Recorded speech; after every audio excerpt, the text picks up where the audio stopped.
Hello, soccer fans. Welcome to Baltimore, Maryland, the CQ Arena, where today it's the Baltimore Blast versus the Utica City Football Club. Paul Mittermeier, Lee Chantarette, and Andrew Primrose with your call here this afternoon. It's Hall of Fame Day here in Baltimore, and Lee, a crucial matchup between the Baltimore Blast and Utica City Football Club. Lee, though, where has the Blast offense gone, averaging just 4 goals a game over the last 5? Yeah, so I think Danny hit it yesterday or on Friday after the Milwaukee game. They're playing really good soccer at times, but that final product, whether it's the final ball, whether it's the shot, has just not been as clean as it needs to be. We'll see if the Blast can get it going offensively here today. On the flip side, Utica City standing at 12-4, first place in the Eastern Division. The pride of the Eastern and class of the Eastern Division right now, they have been averaging 7 goals a game. Andrew Primrose, what has been the keys to their success offensively? Well, yeah, you mentioned it, Paul. Utica City, explosive offense so far, 7.3 goals a game. They're plus 36 on their goal differential, which is the highest in the division. And that's come from a number of places. Bo Yelovak has been unbelievable lately. He's got a 6-game point streak. Over the last 3 games, he's got 8 goals and 5 assists. And so far, he's already got a career point total of 28 with still several games left to go, 1.9 points per game. And then the new revelation, after only scoring 2 goals in his first 24 games of his career, Logan Roberts, we saw his outbreak here in Baltimore when he scored the hat trick. He's found the goal 6 times in the last 3 games for Utica City, the second most by any Utica City player. And you asked where does it come from? And Lee, you talked about this before the game, before we went on air, that Utica City is generating a lot of offense from their back line. They have 30 goals by the defenders, but it's not just the goals they're scoring. It's controlling the tempo, distributing the ball from the back line, and that's really set them up for success and why they're in first place in the Eastern Division. Lee, expand on that. We talk about goals all the time, but just the ability to control tempo, and really what you're talking about is distributing in places where you're giving your forwards and your midfielders a chance to finish. Yeah, so there's a couple facets to that. It's not just necessarily distributing to your forwards in places where they can be effective, but they move well after they pass the ball. So they're not allowing easy double teams. They're creating problems with their movement, which is opening up space for their top 3. Ben Raymond, who starts for Utica City, has 10 goals from the back line. Nate Bordeaux also has chipped in 6 goals.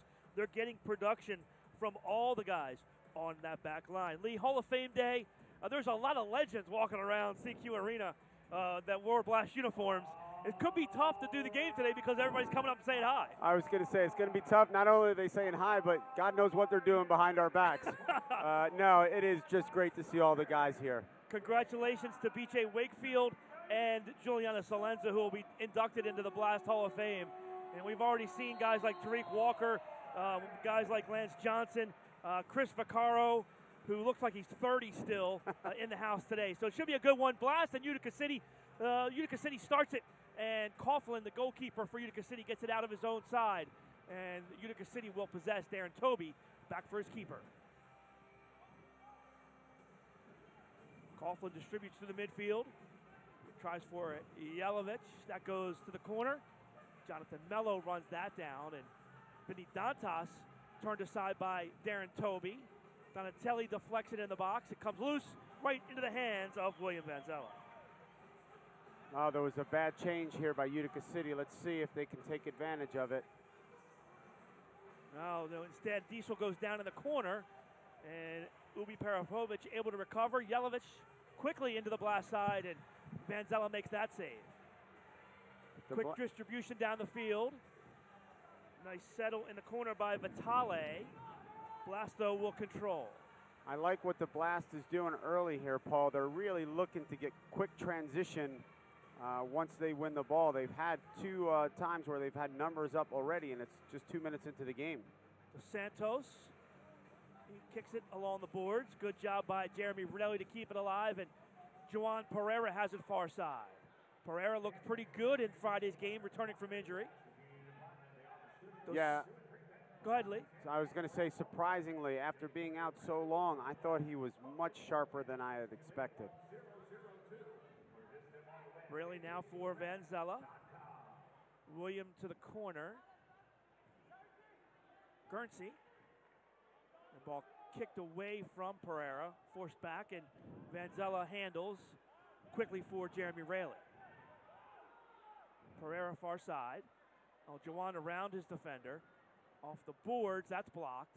And a kick out here, a defensive clearance from Utica City, so it'll be a top of the arc restart for the Blast. And Lee, we talked about the Blast offense. How about getting some production from the set pieces? Really struggled with that on Friday. Yeah, so looking at the film a little bit and talking to Danny, he wasn't pleased at their decision making. You give them a few options and they've got to pick the right choice. There's Dantas to preside. Vinny drives it over the wall, hits the crossbar, and bounced high into the air. Mike Diesel positioned himself on the edge of the wall and ducked away at the last minute, and Vinny had an open shot at the net, just a little high. Yeah, Quality but scoring chance there, Lee. it is, but I'm not necessarily sure, guys, that that's what Danny wants. You have a numbers up somewhere. You've got to take advantage of it. If you hit that shot, you've got to make the keeper make a save. Toby off the boards on the kick in, stolen away. Toe poke by Dantas is kicked away by Darren Toby. Off the boards in front for Tavernisi.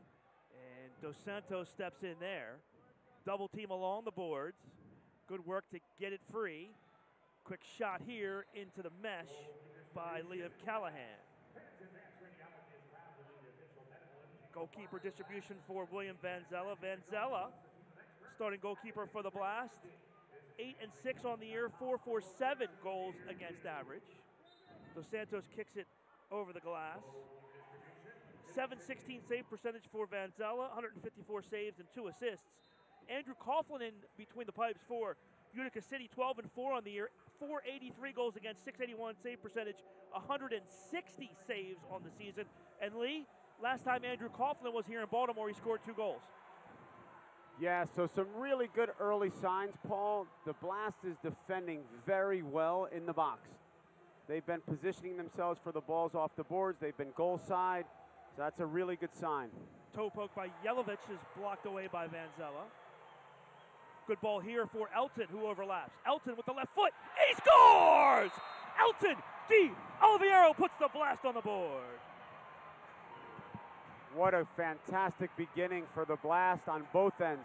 They've created numbers up at least 3 or 4 times in the first 5 minutes, and they've been excellent defensively as well. Oh, Lee, what a left-footed finish by Elton that time. And how about the ball through the midfield to really get him going? Nice pace in front of him to get him into the offensive side. Yeah, perfectly weighted ball where he doesn't have to slow down. He can take his first touch and look up. It makes the world of difference, and then buries it side netting, far post. The whole thing starts with William Vanzella making a fantastic save on Bo Yelovach's shot.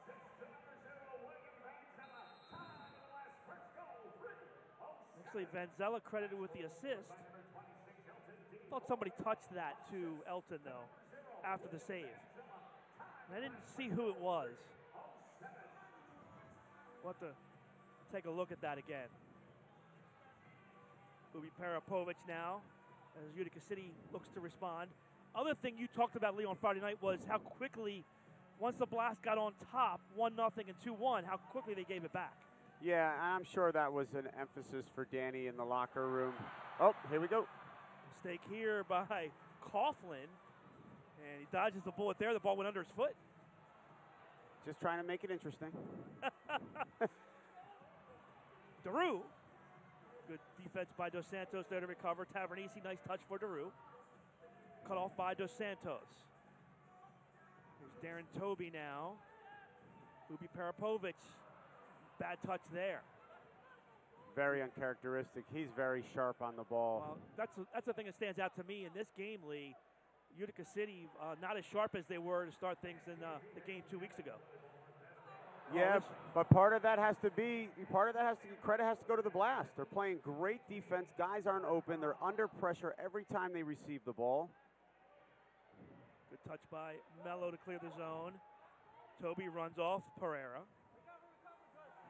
He'll settle things down for Utica City. Both teams coming off games Friday night. Of course, the Blast losing to Milwaukee in a 5-2. And Utica City on the road both games as they were up in Mississauga playing on Friday night with an 8-4 win. Coughlin across the yellow, bangs it into the corner for Yelovich. There's Lucio Gonzaga now. Darren Toby marked by Pereira. Yelovich the target along the boards for Utica City. Good battle here with Nascimento. Nascimento holds his ground defensively. It's interesting, Jelinovich, he's obviously a big body up top. It can post up, but I'm just not sure that's his natural position. Here he is again. Turns, shoots, that's blocked. Bordeaux runs it down in the corner, and some good possession time here for Utica City. Good job by Marco, who didn't play on Friday night, to step in, match up with the goal scorer. Logan Roberts directing traffic for Utica City. Now Diesel with some pressure on Lucio. Pull down the boards for Tavernese. Pushing foul called on Nascimento. Yeah. Ticky-tack call there by the referee. Yeah, but that's just a silly foul. He was defending so well and in such great position. Once you get your arms up around their shoulders from behind, they're just going to call that. Callahan a near turnover, but Mello can't step in. Now here's Mauricio Salas, who's in the Utica City lineup for the first time in a long time. Salas this year has only played 7 games for Utica City. He has 5 goals, and a prolific left-footed goal scorer, but really, Lee, the Utica City's done a nice job even without him in the lineup. Yeah, look, that's another quality, experienced indoor player they're adding. Very good with the ball, and he's a very good passer of the ball as well. Ball deflected out of play by the Blast. It'll be a kick in. Restart opportunity about 5 feet behind the corner kick spot on that far side. Oh, good chip by Ubi Parapovic. No, Jelinovich, though, mishits that. That's a throw-in. Man, a little bit of a mishit there. Last free kick in their own side. Good ball here for Dantas. Good settle by Vinny. Coming in hot for Jamie Thomas, but he settles. Rayleigh. Marked by Tavernese now. Tony Donatelli has it. In the corner for Dantas. Vinny turns, tries to go off the boards. That's blocked. And what's the call here? Foul on Dantas. I think they called straight foot there. And it'll be a free kick for Utica City.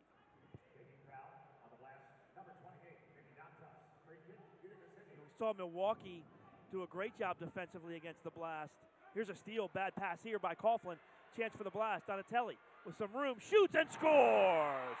Tony Donatelli doubles the lead for the Blast. So, Paul, that goal was scored because Tony, who wasn't the immediate pressure on the ball, pressed the opposite defender into a turnover. And he actually, Lee, got some space on the counter, because when you get an unsettled situation, no time for the defense to get back and set up shop to block shots.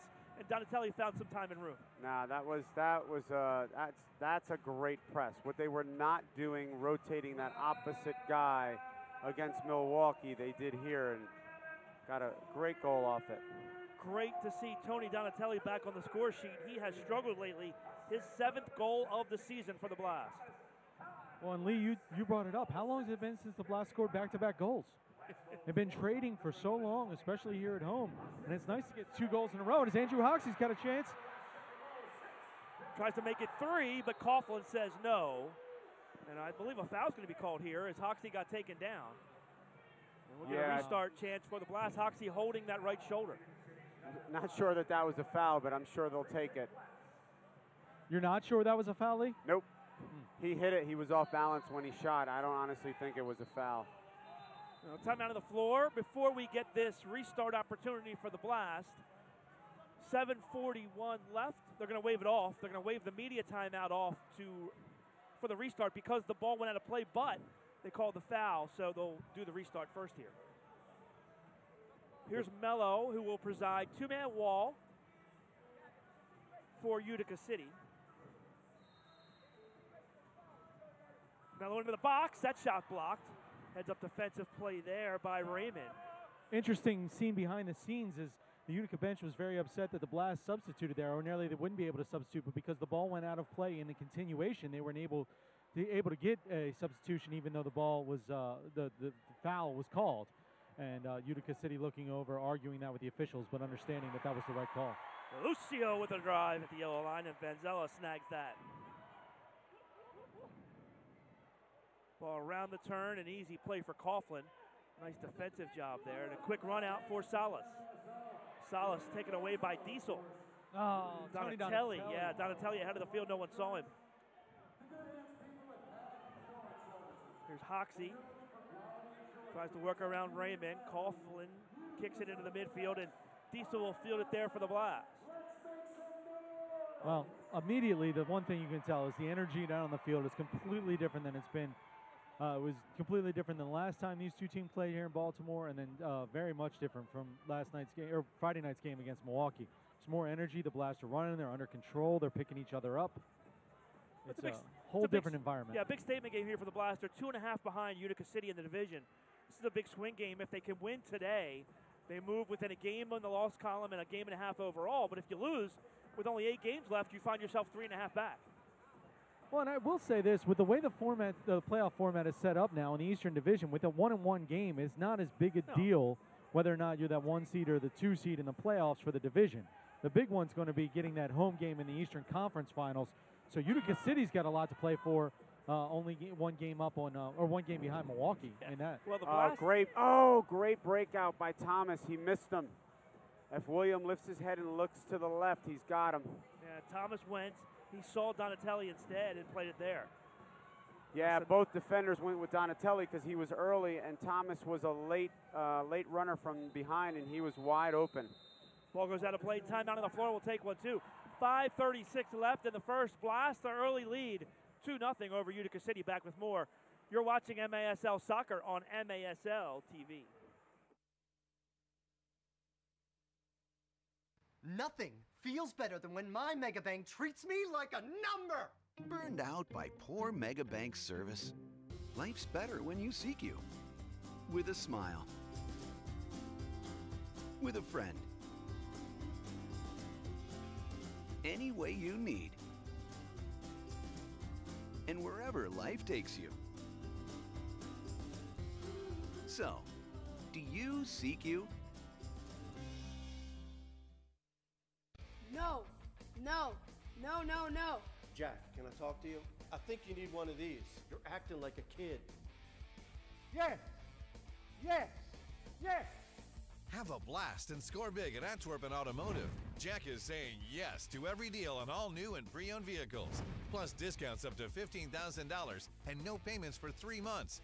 Now at all 10 Antwerpen locations. Jack says yes.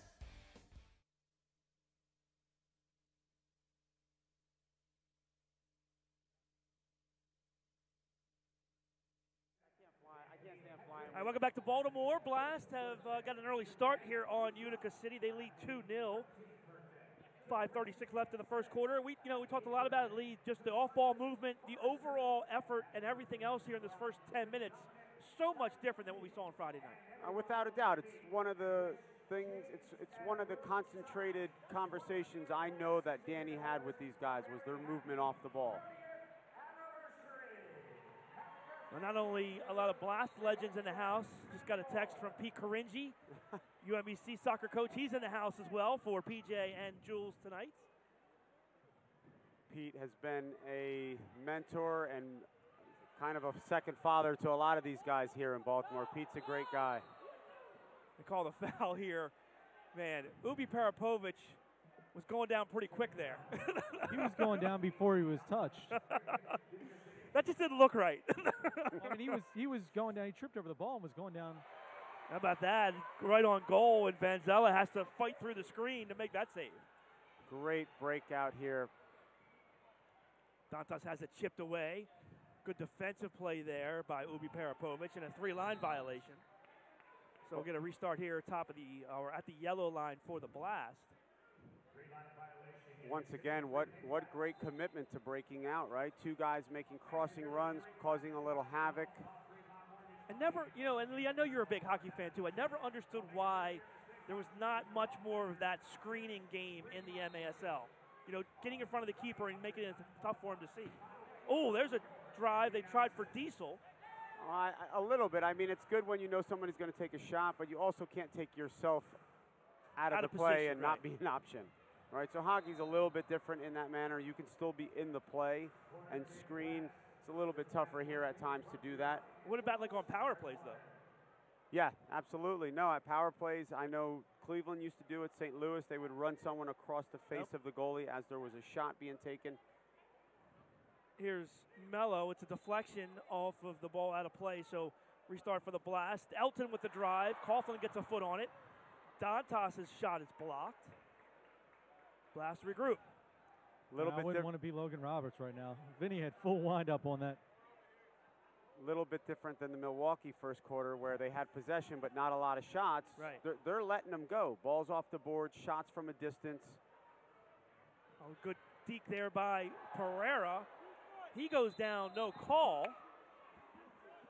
And now they'll finally blow the whistle here. Here's the replay on this ball here. And then it wasn't a lot of contact, but he did go down. Obstruction there. It looked like a foul. Yeah, it did, didn't it? I don't know if it was a foul, but it looked like one. By the way, what's the over/under on handshakes today? Oh my God, I'm sorry. I keep popping behind me. I don't get to see these guys that often anymore. Ball to the corner. Tavernisi wins that. Oh, good back heel by Ubi Parapovic. Elton clears. Raley. Back for Elton. That's blocked. Good step in to recover against Tavernisi by Di Oliviero. Elton sweeps it out of the zone. Foul call or pushed in the back. This one's going to be on Vitale. All the Milwaukee boys are in the house since their flight was stopped by, and man, tough. Yeah, usually you expect a big snowstorm, but they said no wind. Yeah, that wind will get you every time. Yeah, it's worse than snow, to be honest with you. I saw a graph. We're talking about Milwaukee. I saw a graph of some of the winds on the Great Lakes today in that area, 50, 60, 70 miles an hour. Wow. 20, 30-foot waves on the lakes. It's crazy. That's what happens in February, though. That's what happens when you live in Milwaukee. Tripping foul here on the Blast. Now, I like this, Paul. I like the fact that Adriano is into the game. When he's like this and he's engaged and he's into the game, you know he's going to have a good game, and you know it gets the other players. He riles the other absolutely riles the other players up. Lucio for the target, Yelovich. Good ball back for Toby. Now Lucio again, kicked away by Raley. Callahan. Coughlin. Here's the Yelovich, runs it down again as the target, plays it off the boards, but Raley's right there for the Blast. Good hesitation move by Jeremy. Thomas gets pushed off but recovers.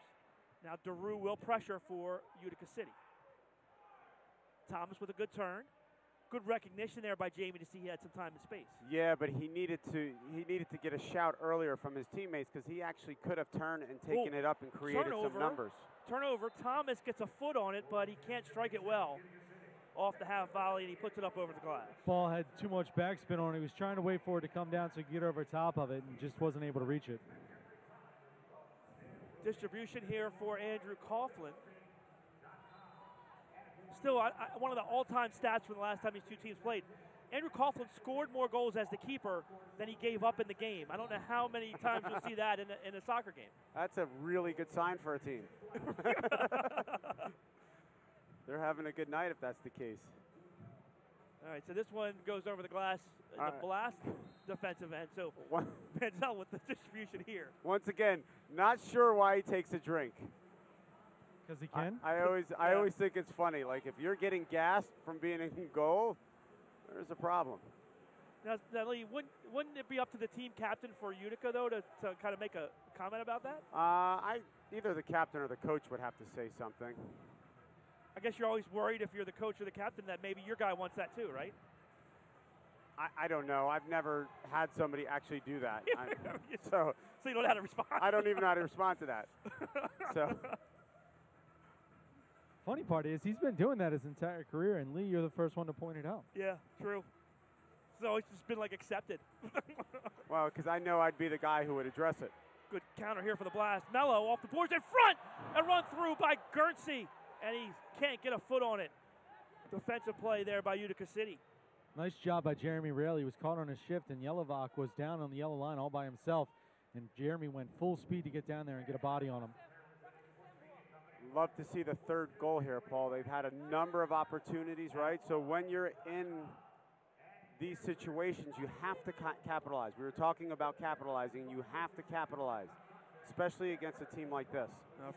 Frustrated Bo Yelovich as the ball went under his foot there.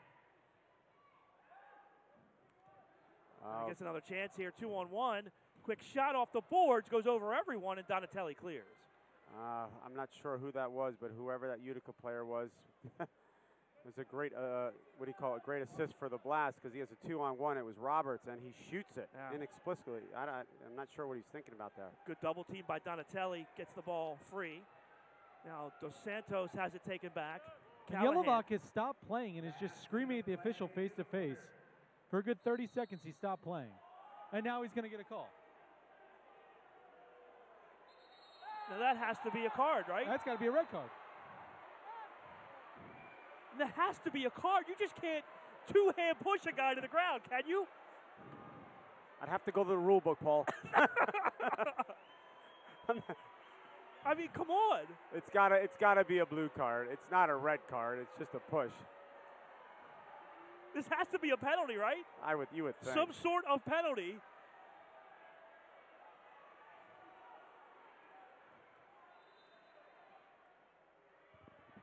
Hey, Jules. Now the referees are going to confer. The referees will talk. All right, I got to ask you this, Lee. I got just give it to me straight, all right? If you're playing a game, okay, and a guy two-hand pushes a guy to the ground, and there's no call, what is Lee Tashantaret thinking at that point? It's escalating, right? Of course. Look, it's okay. This is how they're going to let it play, and then you kind of you play how the refs ref the game, right? If they allow physical contact, you play like that. If they calling it tight, you have to adjust to the calls. They've got to give a blue card here. There's no way. There's no way. Here's the replay. Come on, Rich. There it is. He gave the benches. Oh, my gosh. You know what? Back in the day, Rich would have thrown me out of the country for that. Well, Adriano's going to get a penalty for getting shoved here. Not a blue card. He would have thrown me out of the country. Adriano just got a blue card for getting shoved.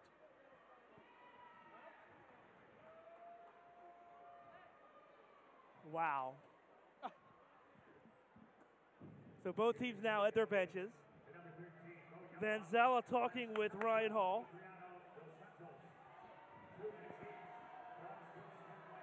So Adriano gets 2 minutes for getting pushed, falling down, I guess, right? Yes.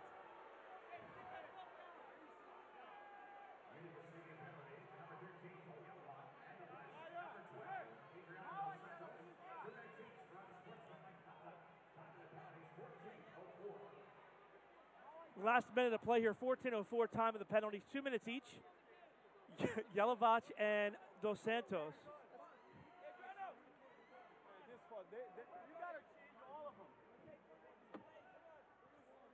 I just noticed Tommy Tanner's on the bench. Tommy. Oh yeah, for Utica City. City. Yeah, for Utica City. I haven't seen him in years. And I guess they called a foul on Dos Santos, so it'll be a free start here for Milwaukee, for Utica. I'm blown away. Something had to happen there that they gave Adriano. The conversation to Adriano was, we gave you the benefit of the doubt on the foul earlier down on the field. What foul? The one down here in front of the box where he got into it with the bench. Well, that would have been like a 5-minute yeah, it's misconduct, unbelievable. right? But he didn't really get into it. He was just talking to the official. No, he definitely got into it with Tavernisi, and there was an exchange of words. And I mean, it was not pretty, but I didn't realize you could give a blue card later for that. Especially when you get pushed to the ground. Right. All right, so here we go, 4-on-4. 25 seconds left in the quarter. Lots more space here for both clubs. Ubi Parapovic drives it right into Pereira. God, he's had a rough couple days, hasn't he? Juwan took one for the team there. Juwan's getting beat up, man. Come back from injury and get hit that much. And Ubi can smack the ball. We heard that all the way up here. Yeah. 5 seconds left. Lucio can unleash from here. Shot and goal. Lucio scores just inside the yellow line with 0.9 seconds left in the quarter, and Utica City right back in it. Fans in Baltimore are unhappy, to say the least. I got the ball inside of Donatelli's foot as he tried to block it. Yeah, that's a little bit unfortunate. Tony goes to block the shot. It splits him between his legs. And then William, from that angle, I'm sure he's not going to be pleased with himself for letting that one in. For Lucio, his 7th goal of the season, the 20th assist of the year for Ubi Parapovic. Dantas takes the free shot at the wall, and that'll end the quarter. Big momentum swing here at the end of the quarter for Utica City. They get the goal with 1 second left, and it's 2-1 Blast after one. Back with more MASL soccer. You're watching it on MASL TV. Oh, it's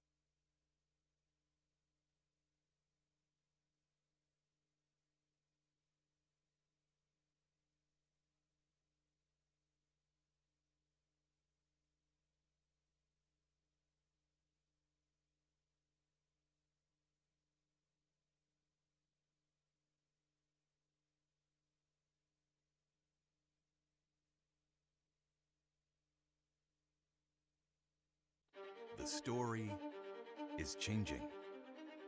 The words ever evolving. Bolder, braver. We are architects of opportunity, and what we're building is more than buildings. It's pride. College is capable of being more, and every day we're proving it. Welcome to the new TU.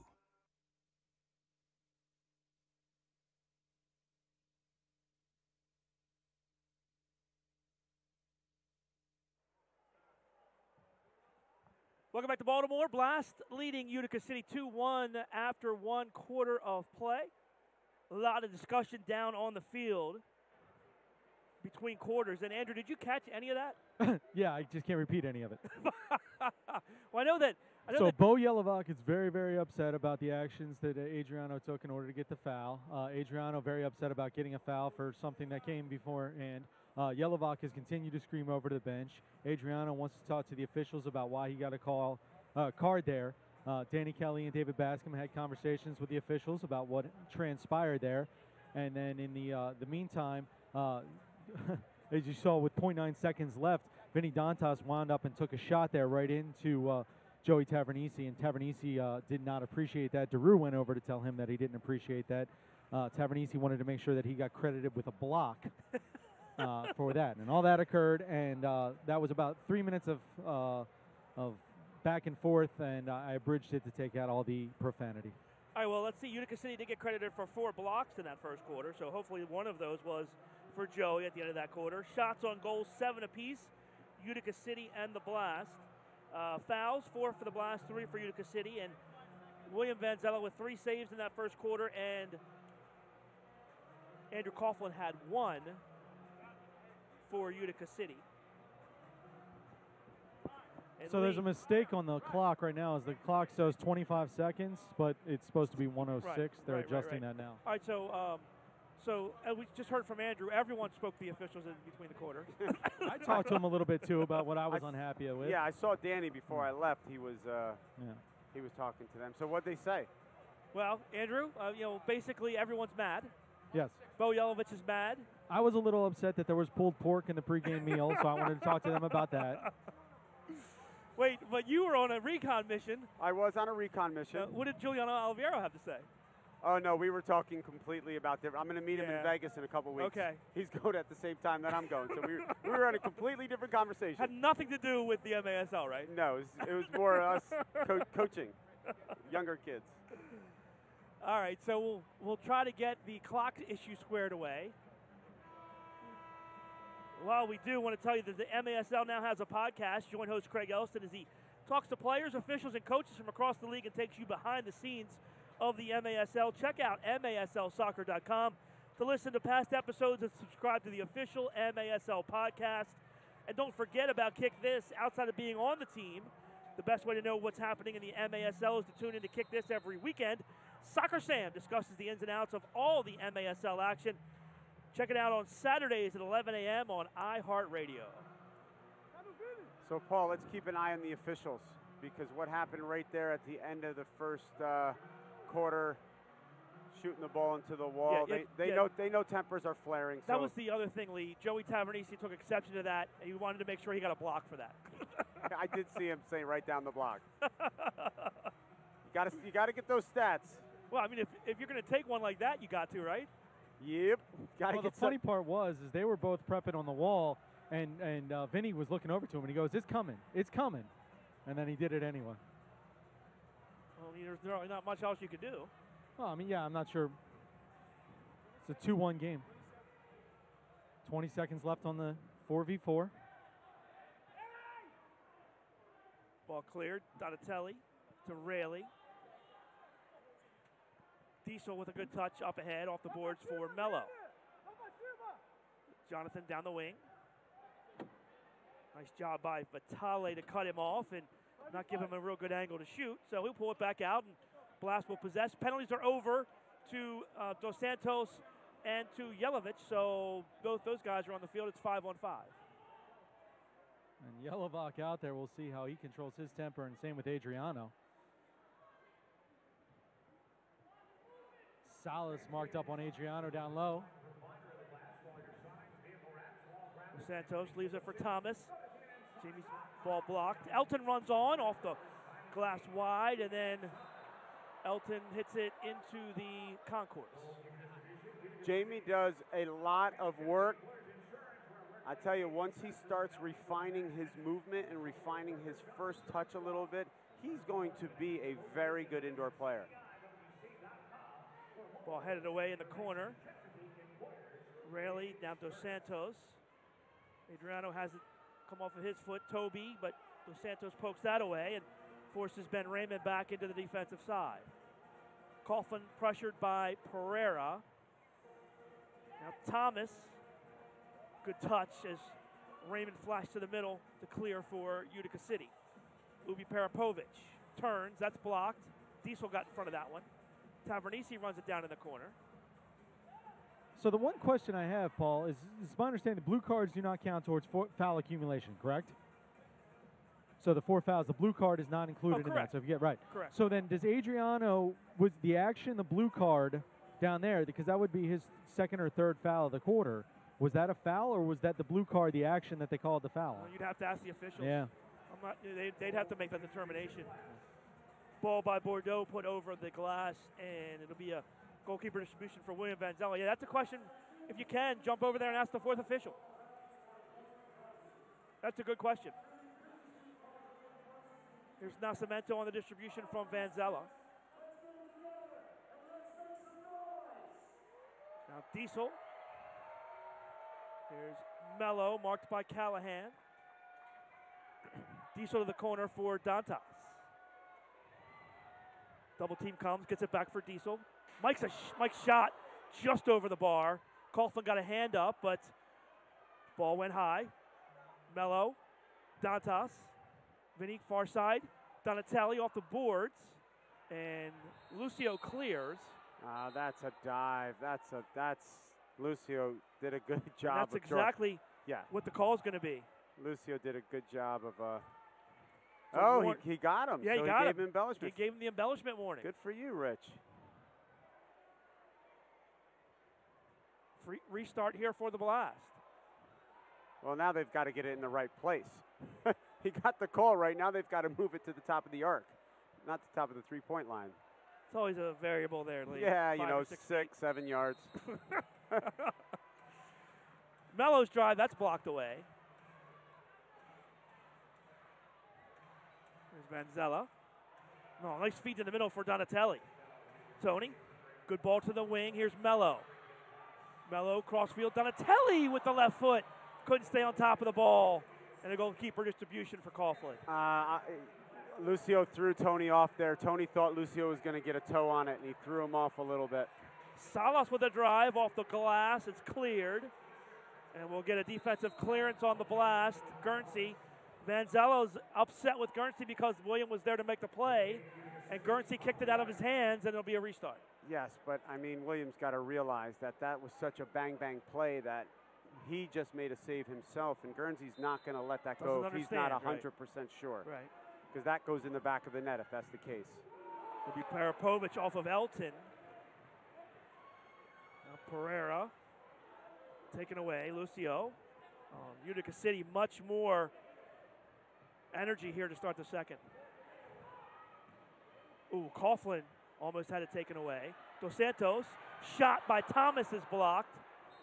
This will be a restart for the Blast. Absolute great pressure when they lose the ball in the offensive, or in, Utica's defensive third.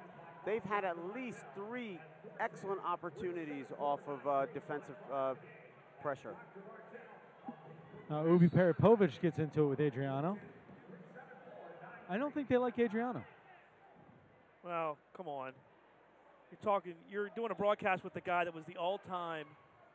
You hate him if he's on the opposing side, but you love him when he's playing for you. Right, Lee? Yeah, listen, he gets them going. Gets under your skin. Absolutely.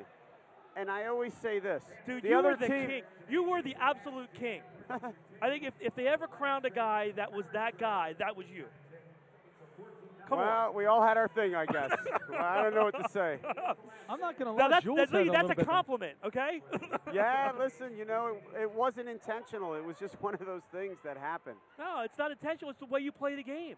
And the passion you have for the game. First time my mom saw me play, she asked me, what happens? What happens to you when you play? She was like, you're a different human being. Different person. Stepping in between the lines, right? Diesel called for the foul here. Now, again, the official stepping in, telling everybody to calm down.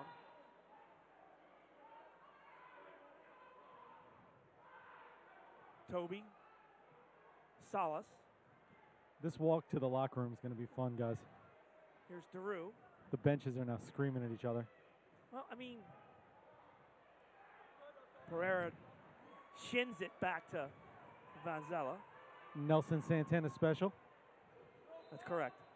Foul called here on. I think they're going to call drop ball. Or drop ball here. Yeah, Rich has seen this before. He's just trying to keep this really tight right now so nothing explodes. He has to. I mean, not even the drop ball here is going to go unchallenged. Now foul called on Dantas. He called it on Nascimento, which is good because I believe Vinny has 3. Oh, check that, yep. Good ball from Coughlin here. Yelovich. Walked by Diesel. Toby. Passes for Lucio, comes off the field. Thomas with some pressure. Recognized the change. Was able to force the ball off of Lucio's foot. They get it back. Some miscommunication here. And that's unfortunate. If he didn't get his hands up, he would have been able to pick that ball up and go. Foul on Guernsey. Lucio, bullet off the corner board. This has to be a foul. Raymond takes down Guernsey. We'll get a timeout here as the boards are broken on the right side away. And I think that's a good thing for everybody to take a break because down here it's absolute chaos. All right, we'll take a timeout as well. 9:12 left in the first half. Blast leading it 2-1 over Utica. Back with more after the break. You're watching MASL Soccer on MASL TV.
All right, welcome back to Baltimore. Blast lead at 2-1 over Utica City, Lee, and got people watching the broadcast all over the country, huh? Yeah, we got a text from my Italian brother, Phil Savaggio, the owner and coach of the San Diego Sockers.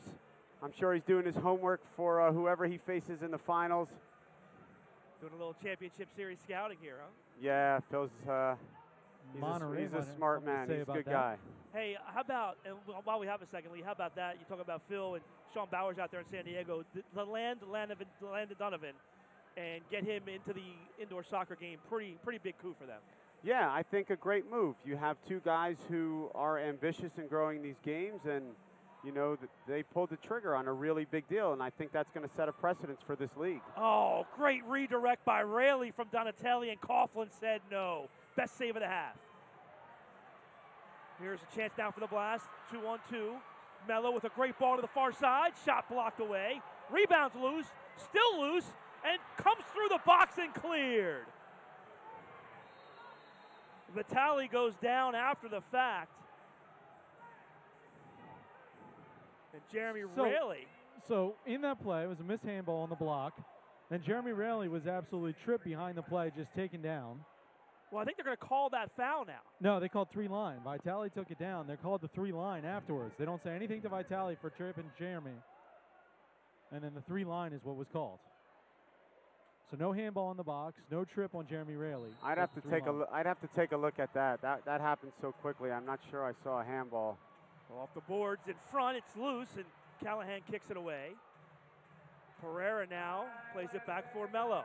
Is that the third time, Paul, where the Blast has been banging the ball around and it just won't go in? But they're taking a lot of shots. They're creating a lot of really good opportunities. Ball deflected. Nascimento steps back in, and finally the ball comes loose to Roberts. Roberts goes down, and Nascimento clears back for Vanzella. Dos Santos on the far side. Blast have done a really good job in this game of breaking the pressure. They struggled with that in the 9-1 loss to Utica 2 weeks ago, and they're really doing a good job tonight. Thomas gets drilled by Vitale. Is that like the fourth time that Vitale's fouled Jamie Thomas in the last 2 minutes? He's getting his money's worth. Here's Pereira now on the restart for the Blast. So just outside. 3 on Vitale. Just outside the three-point arc. Now Cemento a drive, and Coughlin saw that late. And lucky he was standing there, hit him right in the midsection. Yeah, good positioning, and then his defender did a good job of clearing it because he wasn't sure he could pick it up. Oh, that's juicy rebound there. Nascimento. Back for Vanzella. Hoxie with a nice touch. It's the first time we've seen Hoxie in a while. Well, and I imagine we'll see him for the rest of the flow here, if not Ty Cipollini for a little bit, as Vinny is playing with 3 fouls right now. So. Look at Thomas, nice move down the wing. Shot, oh, just wide. That is the first time in 5 games I've seen somebody spin someone along the board. There you go. Here's Hoxie. Touch back for Donatelli. Mello's got a step. Mello shoots. That's blocked. Now, Coughlin's played well here in the second quarter. Now, foul called on Guernsey. No, I think that was on Hoxie, and I honestly do not think that was a foul. Well, if that was a foul, then how was Andrew Hoxie getting tackled? Oh, no, it is. Yeah. It is Guernsey, and he did get him afterwards. No, he got him. He got him afterwards. I don't think Andrew touched him at all. Nope. Andrew's just in the vicinity, and he's big, so I thought it was him. I went with the big man syndrome. Toby plays it around the turn. Tavernisi knocks it away. It's loose. DeRue turns. That's blocked. And Blast can't clear. Mello tries to get it out, but he can't. Ball comes off the turn. Guernsey gets a foot in there. Good give and go, but too far now, and Vanzella is able to gobble it up. Blast makes some changes, and Vanzella gets it off just in time. Dos Santos off the boards in front, and a deflection off Thomas. A goalkeeper distribution for Utica City. Once again, Thomas's work rate is fantastic. Now, timeout on the floor. We will keep it here. Blast want to thank Miter for providing today's match balls. Miter, founded in Huddersfield, England, among the world's oldest sporting goods brands, starting production back in 1817. MITRE is a proud partner of Major Arena Soccer League, providing arena-specific match balls to both the MASL, MASL 2 as well. Lee, no scoring here in the second quarter. A lot of action, though. No scoring, but plenty of opportunities by the Blast. Well, you go back to Friday night, and kind of a dismal first half, but when they got it going in the second half Friday night, now they've really got the energy going here today, so they're making strides to getting back where they need to be. This is the most consistent that I've seen the Blast in probably the last 3 or 4 games.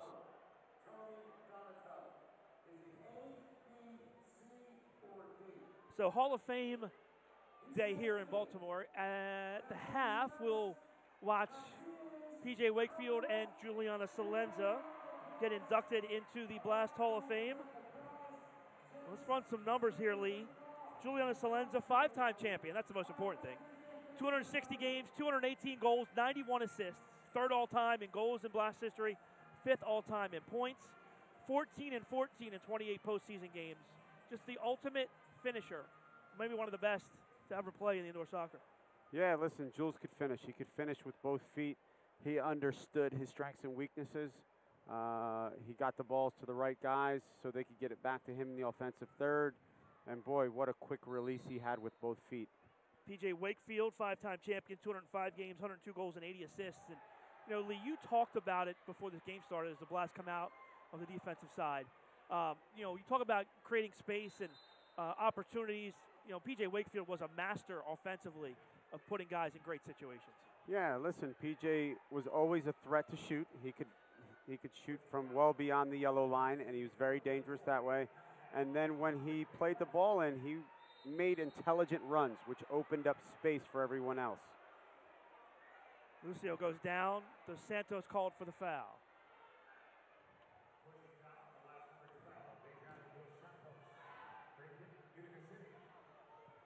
Blast steal. Cemento turns. Finds Pereira on the far side. Pushed off by Daru. Daru gets called for the pushing foul. Juan got bailed out a little bit there. He should have played that ball down the boards. Little bit of an isolation up top. You know, with the fouls on Dantas, Dos Santos now up top. When he's playing that point position, it's funny because I think if all things being equal, they would take him out. Right now, Nascimento. Marco Nascimento just misses, hits it under the crossbar and out. Yeah, that was like the goal he scored a couple weeks ago here, where he just took it 1v4, let it rip from the yellow line. Keeper just got enough on that. Got his fingertips on it. This is 3 lines. Van Zandt with a tough spot there. Nah, he's got to do a better job than that. He had plenty of time. He could have either played that to Mike Diesel or he's got to get that in. You can't make these kind of mistakes against a team like this. 4:57 left in the half.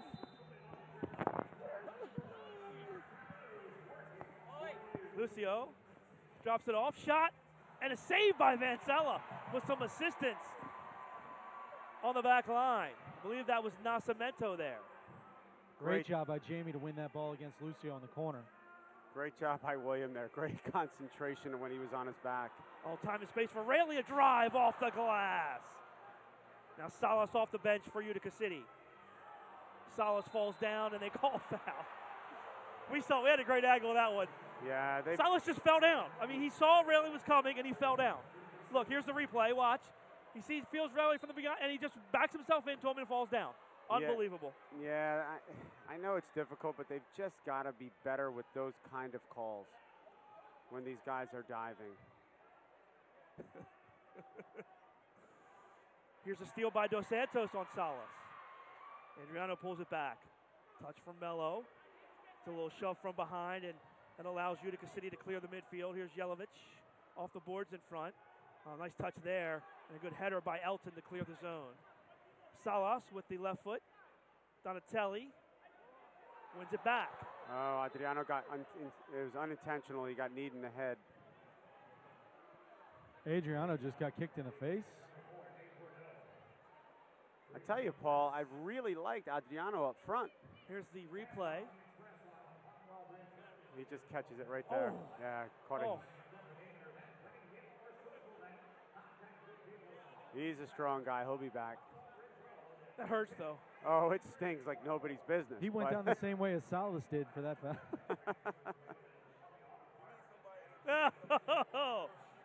All right, Michelle Millwood the stopping parade by. of legends continues. Wow. Let's see. We got Michelle Millwood. We got Looking Land. We got Dieter, Tariq. PJ Wakefield now in the house. PJ behind us. We Put got a good team together tonight. We got the Tell you whole what, crew. You can take that team right there that's behind us at this point, those and Mike Lookingland. You can win a lot of championships with these guys right here. Mike looks like he just came from a Fish concert. There's a good chance that he did.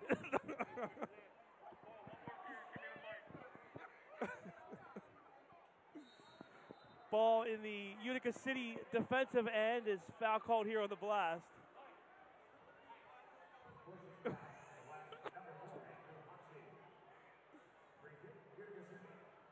Loose ball in the midfield. Trying to keep it together up here. Loose ball in the midfield. Nice chip by Donatelli. Raley with the chest, and Coughlin comes out to make that play. What a ball by Tony. How is this game 2-1 with all the action that we've seen? Wow. Both teams playing real well defensively. Both keepers on spot on here this afternoon. Yeah, although the Utica keepers had much more action than William. This game has the feel of a playoff game, doesn't it?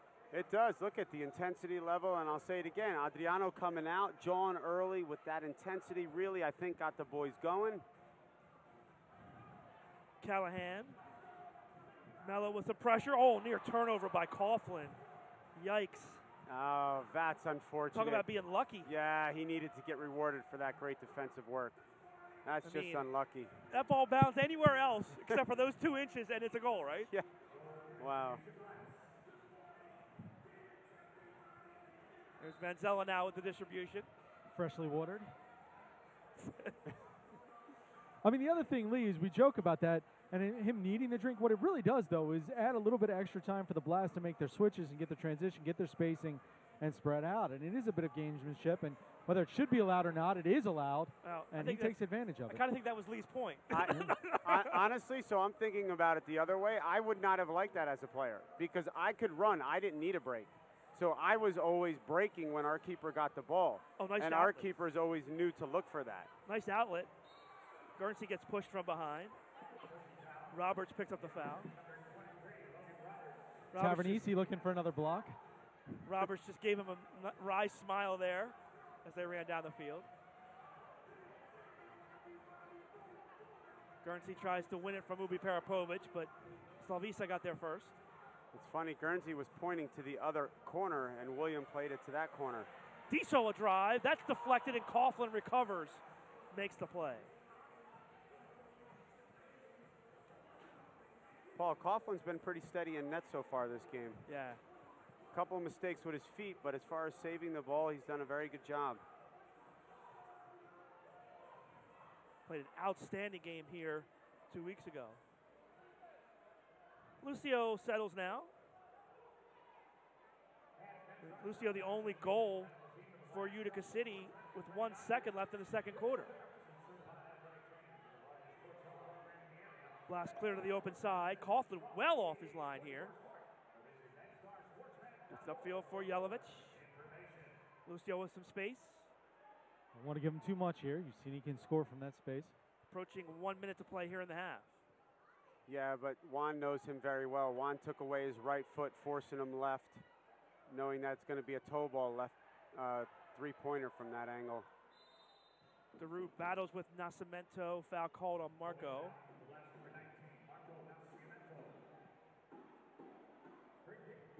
Free kick Utica City with 1:03 left. Stay tuned at the half for the Hall of Fame induction ceremony. Also talk with David Bascom at the end of the half. Shot here by Lucio is blocked. Pereira comes over the top and heads it out of play. I love listening to David Bascom at the end of the half. He always has such good things to say. Kind of really nails it on the head. Oh, here's Hoxie. Space. Oh, big save by Coughlin. How many times have we seen Hoxie there turn and score that goal? Yeah, that was well hit, quickly taken free kick.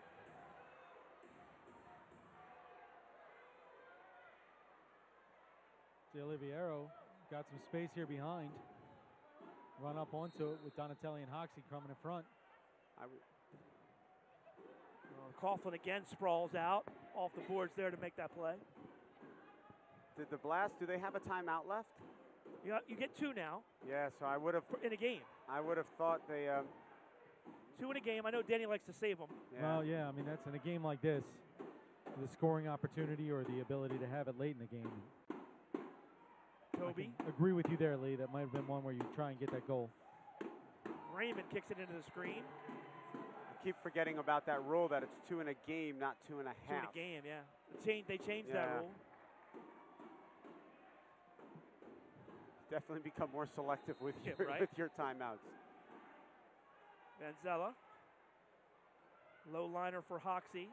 Toby steps in. Callahan follows. Ball knocked back. Dangerous spot here. Great pressure. And they're going to call Hoxie with the hold. Yeah. 6.9 seconds left. Not sure if there's time or not. You don't want to go 3 lines here if you're Coughlin. He does get the ball through. Callahan, one last chance off the boards, wide as time expires. What a half.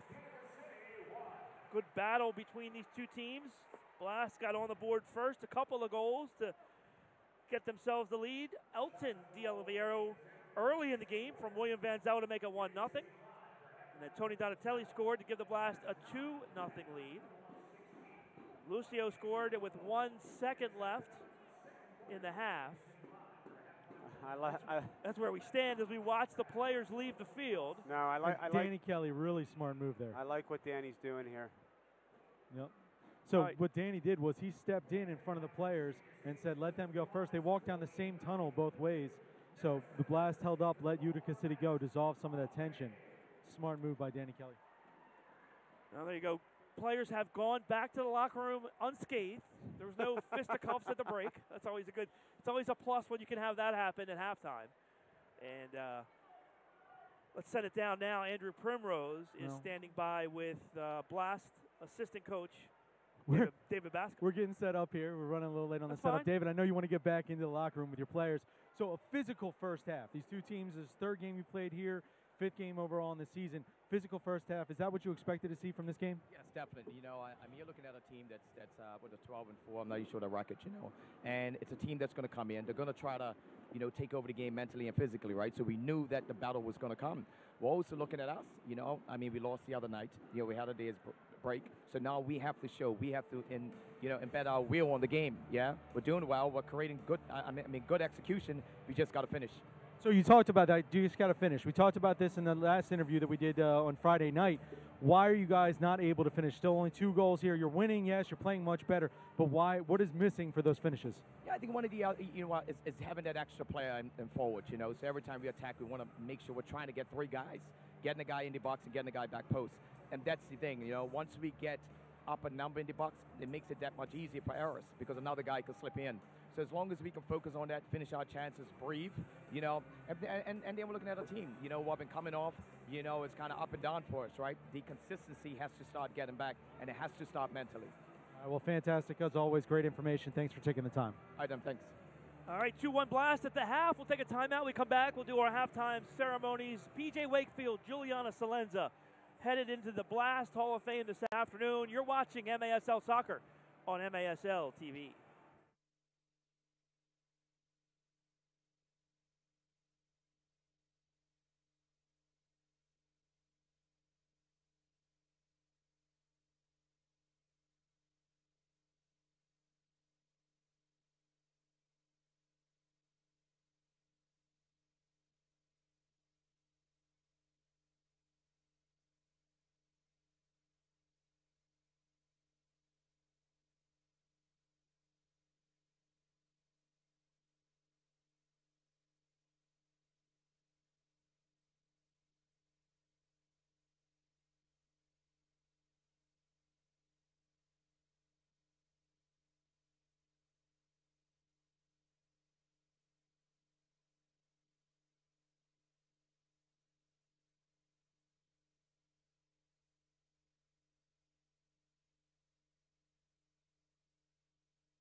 Good afternoon once again, ladies and gentlemen.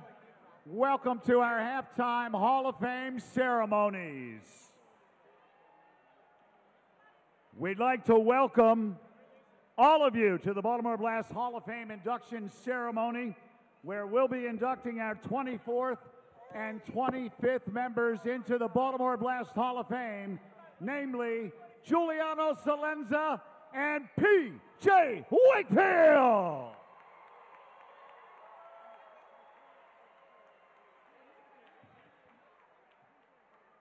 Before we introduce these guys to you, I'd like to begin by introducing some of our special guests that are here with us this afternoon. They include Baltimore Blast owner Ed Hale, Blast Vice President of Soccer Operations Mike Conway, and now Blast Hall of Fame members and alumni. They include Hall of Famer Chris Vaccaro, Hall of Famer Lance Johnson. Who could forget this guy? Hall of Famer Tariq the Freak Walker. Jason Dieter. Mike Lookingland. Mike's not here. Longtime Blast head athletic trainer, Marty McGinty. Joe Cozio. Michelle Millwood. He's out there. Where's Michelle? He's up in the stands. All right. He's having a drink.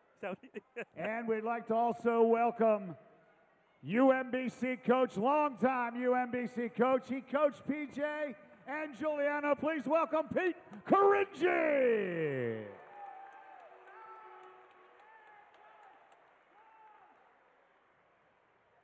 I think we've got everybody. Lee Tashantret is up in the booth. He's also here representing your Baltimore Blast Hall of Fame. Right now, our first inductee is blast forward number 4, Giuliano Salenza. Let's mention some of Giuliano's accomplishments. He was drafted out of high school by the Baltimore Spirit. He went to play at Essex Community College and then at UMBC under Pete Caringi. Here's some of his stats. He was the 2001 MISL territorial pick of the MISL draft. In 260 regular season games, he scored 309 points on 218 goals and 91 assists. In 28 postseason games, he scored 28 points, including 14 goals and 14 assists. He is 3rd on the all-time list in goals scored, 5th on the all-time list in points, a 2005-2006 All-League First-Team selection, MVP of the MISL All-Star Game, 11th all-time in games played, and a 5-time champion. Quite a few accomplishments by number 4, Giuliano Salenza. So right now, let's take a look at Blast Vision and relive some of career moments from number 4, Giuliano Salenza.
Ladies and gentlemen, it's my great pleasure to introduce one of the newest members of the Baltimore Blast Hall of Fame. Give it up for number 4, Giuliano Salenza.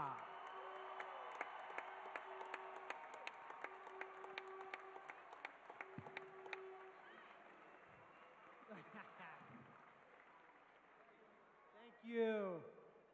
Wow, those were some special memories. What I would do to go back to those memories. This is a tremendous honor to be recognized by the Baltimore Blast organization. As a young child, I used to ride the bus with my family from Hollandtown to come down and watch Paul Kitson, Stan Savankovich, Mike Stankovich, Tim Whitman play many games for my hometown.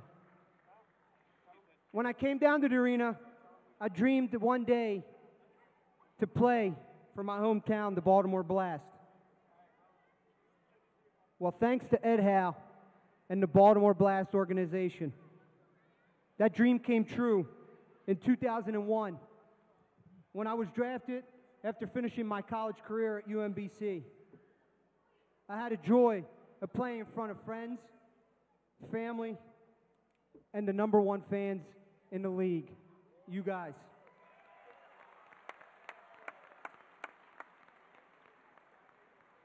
Besides my family, there was a #1 fan that I had, and that was Nancy Newcomb.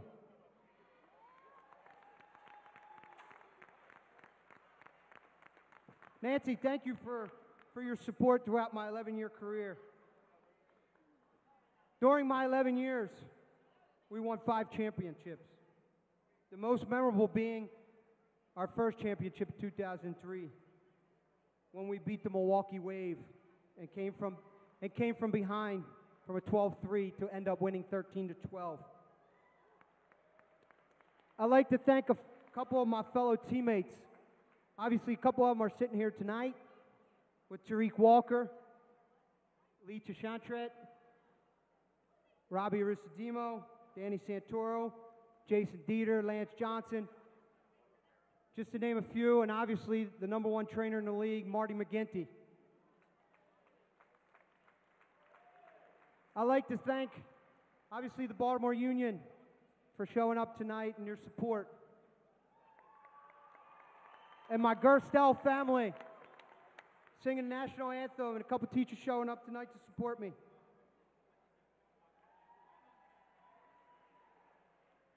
Tonight is a special night, not only getting inducted into the Blast Hall of Fame, but it's also an honor to be inducted with one of my best friends, PJ Wakefield.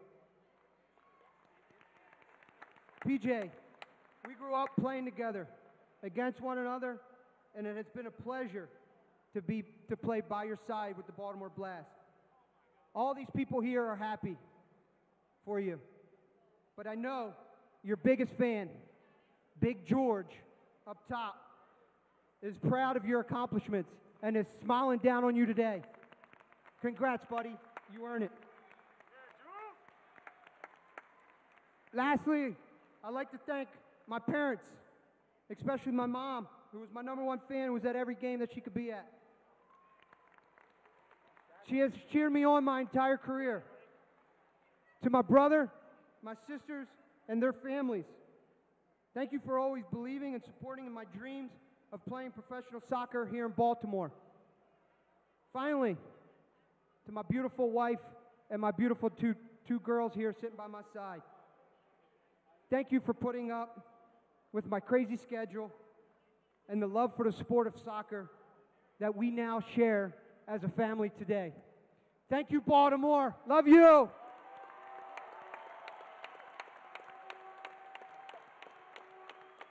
Blast fans, give it up for #4, Giuliano Salenza.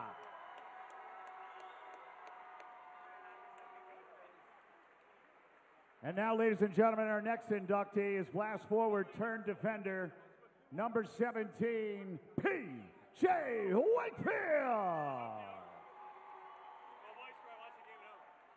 Now let me mention some of P.J.'s accomplishments. He was the 2002 MISL first-round pick in the MISL draft, was the 2002 MISL Rookie of the Year. In 205 regular season games played, he scored 182 points on 102 goals and 80 assists. In 21 postseason games, he scored 18 points and 11 goals and 7 assists. He's 22nd on the all-time list in points, 10th all-time in blocked shots, 17th all-time in games played. He was the captain of the Baltimore Blast and also a 5-time champion. So right now, let's check out Blast Vision and relive some of P.J. Wakefield's career moments.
I'm going to be up here for about an hour and a half, so get comfortable.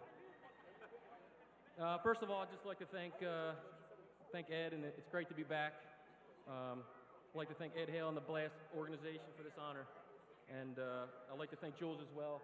Well-deserved, one of my best friends, and definitely well-deserved for making this Hall of Fame. When Ed Hale called me a few weeks ago, he told me about my induction. And the first thing I thought about was the old Civic Center. I remember being 9 or 10 years old, going to all the Blast games with my dad. I remember playing on the field before the Blast played in the tournaments, and I remember scoring the winning goal. As a youth player, a dream of mine was to play for the Blast.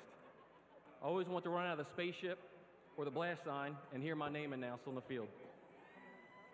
I enjoyed watching Timmy Whitman and Billy Ronson and trying to catch the paydays, candy bars when a goal was scored. As I continued my career at Coward Hall and UMBC, the Blast contacted me after my senior year to come out for a few practices. The following season in 2002, I would get a call that the Blast drafted me in the first round. As I began my first season, I had no idea what to expect with the Blast. Was I going to be in the lineup? Or was I even going to play? The first game of the season came, and I was in the lineup against the Cleveland Force. I remember as the game started, I was on the second line waiting to go in, and all I could think about was, don't screw this up and try not to fall over the boards. Luckily enough, in my first shift, I would be celebrating my first career goal professionally. Things would only get better halfway through my career as I was chosen to be the team captain, and we would go on to win 5 championships in the next 7 years. After 7 seasons, I had to make a tough decision and retired from playing. 2 questions I got asked all the time: what was your favorite season, and do you miss playing? For the first one, I would say the season I remember the most was my rookie year. The first season, I had no idea what to expect. We started the season at a mediocre 5-12 record, made a coaching change, and also some player changes. During my first season, we couldn't beat the Philadelphia Kicks or the Milwaukee Wave to save our lives. At some point in the middle of the season, we began a push from a 5-12 record and wound up finishing 18-18, where we wound up being the wild card in the playoffs. Our first playoff game, we traveled to Cleveland, and we won. I still remember for that game, Jason Dieter came up to me during the warm-ups and said, "Get ready, this game's about to get faster." The following week, we would have to travel to Philadelphia, and as we know, we could never beat Philadelphia that year. We wound up winning.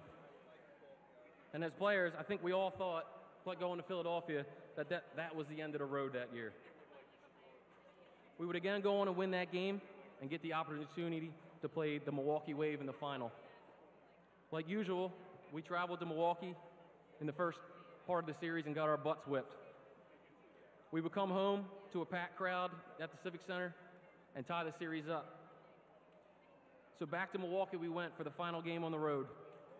With our backs against the wall, trailing 12-3, we would go on to win that championship 13-12. All these guys here, I'm sure they can relate to it, but the sound of silence in that arena as we all jumped off the bench and the look of shock on the fans' faces was priceless. To answer the second question, do I miss this game? Hell yeah, I do. I love this game, and I always will.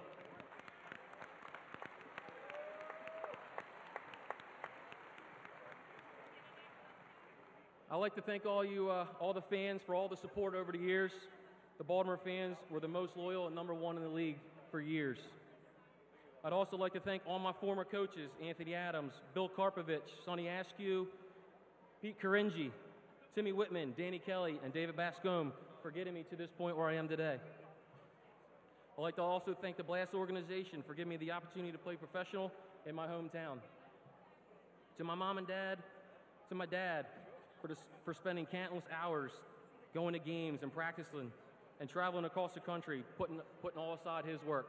If my dad was here today, this would be my greatest accomplishment to give back to him.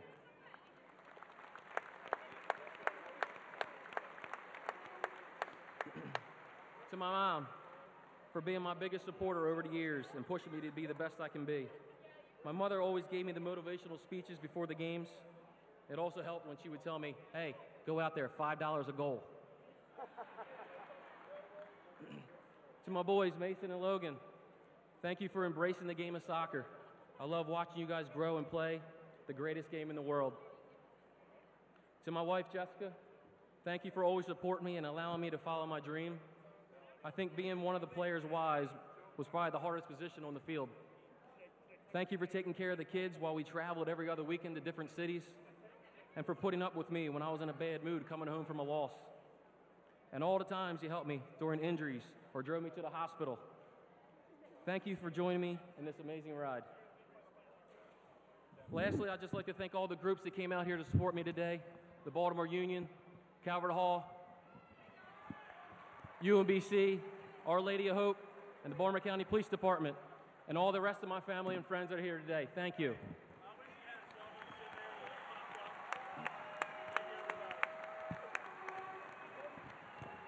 Lastly, I'd just like to say that I'm very proud to be a part of this long-time tradition of indoor soccer here in Baltimore. I miss the days of hearing celebration and taking that victory lap, slapping everybody's hands around the field when we won those games. Thank you very much, and enjoy the rest of the game. Thank you.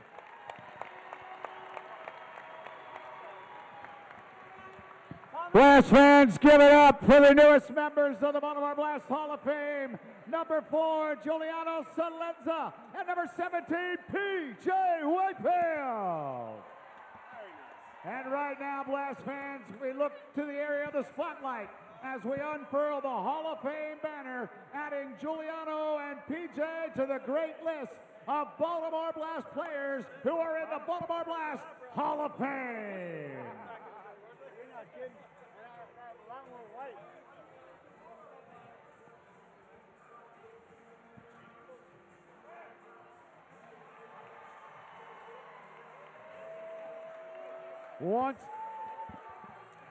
There it is, the halftime Hall of Fame introduction ceremony for P.J. Wakefield and Giuliano Salenza. We'll be back with the second half of the Baltimore Blast Utica City game in just a moment.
All right, we'll look at our first half highlights here, Lee, as they're popping up.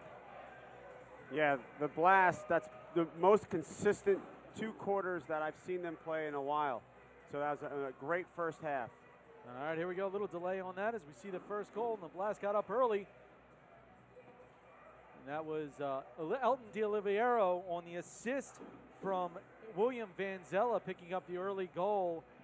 And then Tony Donatelli following up to make it 2-0 on the deflection, 6:55 in. The Blast took a 2-0 lead, but Utica City wouldn't let that stand as Lucio Gonzaga matched up 0.9 seconds left in the first quarter, a scoreless second quarter, and now here are in the third after a lengthy delay for the halftime ceremonies. Utica City presides. Ubi Parapovic sends it down to William Vanzella, and we are underway. The Blast in black jerseys, Utica City in the road whites. 2-1 Baltimore as we enter the third quarter. Vinny does a really good job of getting a touch there, so it's not a 3-line violation this early in the third quarter. William Vanzella with an easy save, and he sends it down the field where Dantas is matched up with Toby. Vinny looking to create some space as he gets doubled with Roberts coming down, dishes it back out to Diesel, and Diesel will reset. So, Lee, as you saw the first half, you said the best 2 quarters you've seen the Blast string together. We talked with Coach David Bascom at halftime. What do the Blast need to do to finish some of these scoring opportunities? Honestly, they've gotten a lot on target. You got to give some credit to the keeper, but I think they just have to keep executing in the offensive end. That final product, that final ball or that shot, continuing to get them on target. Eventually, they're going to fall. Now, the other story to the first half was the amount of fouls, the offsetting blue cards, Adriano De Santos. The team separated as they went into the tunnel. How do you control your temper in the first quarter? You know, went through the first half. You saw what type of game it was as Lucio takes the shot wide. How do you as a player calm yourself down and step back into the flow of the game? Listen, it's always a fine line. These days when there's a big halftime delay, it's hard to get yourself back into it. But there's always a fine line between really being amped up and then going a little bit overboard. These guys are professionals. I love the energy that they had that first half. I'm really curious if they can keep up the defensive execution they had. I thought it was fantastic. All right, we'll see if the Blast can do it as DeRue takes Dos Santos at midfield. And he's got a step as he goes down in the corner.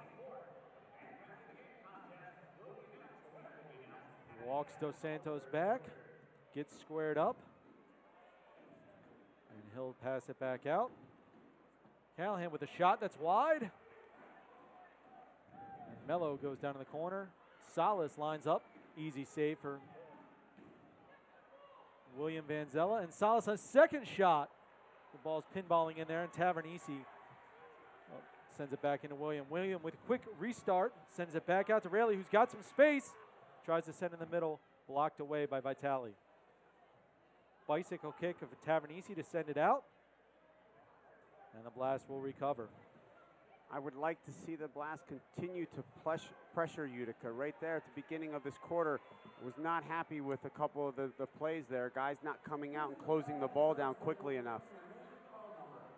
Vinny Dantas, who set out most of the second quarter with 3 fouls, steps back in the game. He gets a couple touches, and Juan Pereira creates a turnover. And Bordeaux will get called for the foul. Pushing foul across the field called by the official. And Nate Bordeaux picks up the first foul of the quarter. That was a good job by the ref, Rich, just waiting for that delayed foul to see if the Blast was going to come out of that with the ball. Referees tonight have had a struggle as they've had to take control of this game early and often. And a bad break for the Blast there as William Vanzella goes to distribute and just misses the board by half an inch, and the ball kicks out. And Utica City will have a restart. Send it back to Andrew Coughlin, who sends it to the boards to Salas. Juan Pereira really has moved around. We talked about that on Friday and then early today, coming back after missing several games with a foot injury. And what have you seen from him so far, Lee? He's continuing to be active on both ends, defensively and offensively. He's creating some problems on the offensive end for them, so I want to continue as he gets taken down right there. I want to see if he can continue to keep that up for 4 quarters, or if he'll start to fatigue because he was out for so long. Well, he's definitely gone to the ground several times in the last 2 games. The guy's getting beat up and earning every minute here as Oliviero sends it down to the corner, and D-Zone Yelovak matched up. Mello creates a turnover shot and a save. Oliviero with a shot. Raymond took every bit of it, and that'll be a 3-line deflection. We haven't seen that too often. Raymond took that shot from Di Oliviero, and it went 3 lines. That's how hard that shot was. Yeah, see, that's at least the 4th or 5th time that the Blast has gotten a great opportunity on goal from counter pressure. So they're losing the ball, they're winning it back. They've got to put the ball in back of the net. Those are the key moments. Mello presides over the yellow line restart. Mike Diesel skies it over the net. The Blast also seem to be struggling on the restarts, Lee. What have you seen on the restarts? They're doing better today than they did on Friday. On Friday, they honestly just were not making the correct decision. I think they're making the correct decision today. They just got to get a few more on target. And we've seen this matchup several times so far tonight. Nacio Mento against Yelovak, and he holds his own again as Rayleigh will knock the ball out with Tavernisi coming onto the field for Yelovak. Restart for Ubi Peripovic. We got Ubi Peripovic, Toby, Callahan, Tavernisi on the field for Utica City, and the ball goes through. Raymond just misses it. Callahan kicks it over, and Vinny Dantas heads it out of the offensive zone. Nutmeg from Ubi Peripovic, but he loses the ball. 2-on-1 for the Blast if they hurry. Dantas across to Mello, shot and a score! What a great ball by Vinny. I actually thought he put himself in a very difficult spot with one of his touches that took him out wide, but wow. Great ball to Mello, and Mello just a really clinical finish here. So Vinny pushed it out wide. There's the touch you see as he goes across. A surgical pass, and Mello with the inside right foot to finish. In the Blast take a 3-1 lead with 10:32 left in the 3rd quarter. Great commitment on the Blast on the counterattack there. And the Blast, you talked about it early in the 1st quarter. They get the goal. What is the reaction going to be? Friday, you saw they gave a goal up. They scored a goal, they gave a goal up. They scored a goal, they gave a goal up. Tonight, we saw for the first time the Blast get that back-to-back goal. What is their reaction going to be now that they've scored a goal? Can they put that 4th goal on board before Utica City gets their 2nd? Well, I think just not giving a quick goal to give Utica momentum. They have momentum right now. You want to keep that momentum for a little bit. You don't want it to shift back quickly. Absolutely, and foul called on the back end. Looks like Tavernisi will get called for the foul, and Adriano, who's also been beaten up several times tonight, as he will limp off, and the Blast will get a restart behind the yellow line. Bad break. I've actually really liked Adriano up top today. I think he's doing a fantastic job of holding the ball. He's crafty with his feet for a big man, and he's a good passer of the ball. Well, it's been an interesting adjustment the Blast made. It was kind of made out of necessity when Vinny Dantas picked up his 3rd foul early in the 2nd quarter, but he has done a good job up there with the offense flowing through him. Yeah, I thought they made the switch. I'll have to go back and look, but I actually thought they made the switch before then, but I'm not sure. But obviously they've liked him up there because they're keeping him up there, and he's causing some problems for them. Well, and it's interesting, too, with the Blast with not a lot of depth on the defensive end to take their best defender out, but we talked about it in the open. The offense has been what the struggle has been for this Blast team. Yeah, you know, that takes a lot of courage to pull one of your defenders out of the back, but, you know, Danny and David know their personnel well. Yes, they do, and Luciano Gonzago with another shot from behind the yellow line, and William Vanzella equal to the task with a leg save. knocks it out. Utica City will restart. Callahan presides and sends it back to Toby. Toby wraps it over to Gonzaga, who takes another shot, and Juan, equal to the task, steps in front. Juwan's going to push it. And Guernsey up on the offensive end with a lot of pressure, and the Blast again not giving up even when they turn the ball over, and Guernsey forcing it, Gonzaga to have to kick it over his head. That to me has been the difference in this game as opposed to the previous games, is the Blast is really doing a good job of counter pressing.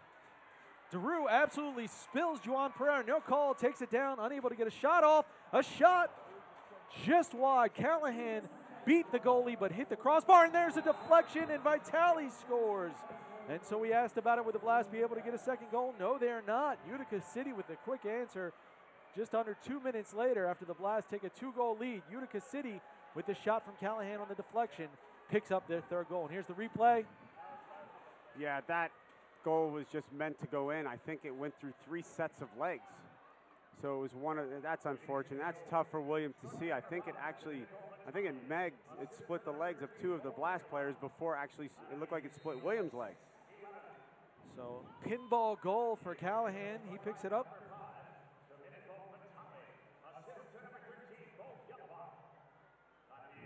But to his credit, what a fantastic strike, keeping it low.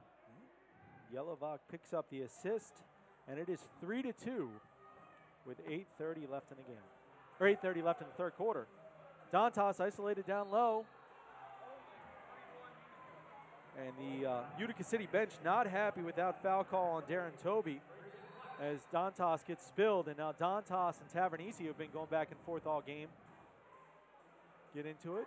Referee steps in and says no.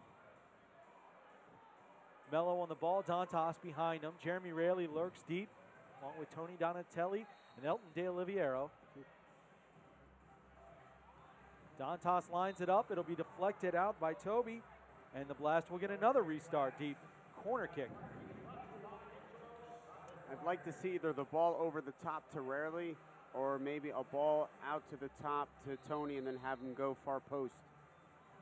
The ball does get out to Tony Donatelli, but it's blocked. De Oliviero picks it up, but skies it over the net. Coughlin will get a restart. And there you see the quick restart from Coughlin, and he's going to get the offensive end as the Blast were changing. And so to your point earlier about not wanting the delay of game that William likes to do for the Blast, you see offensive opportunity created there.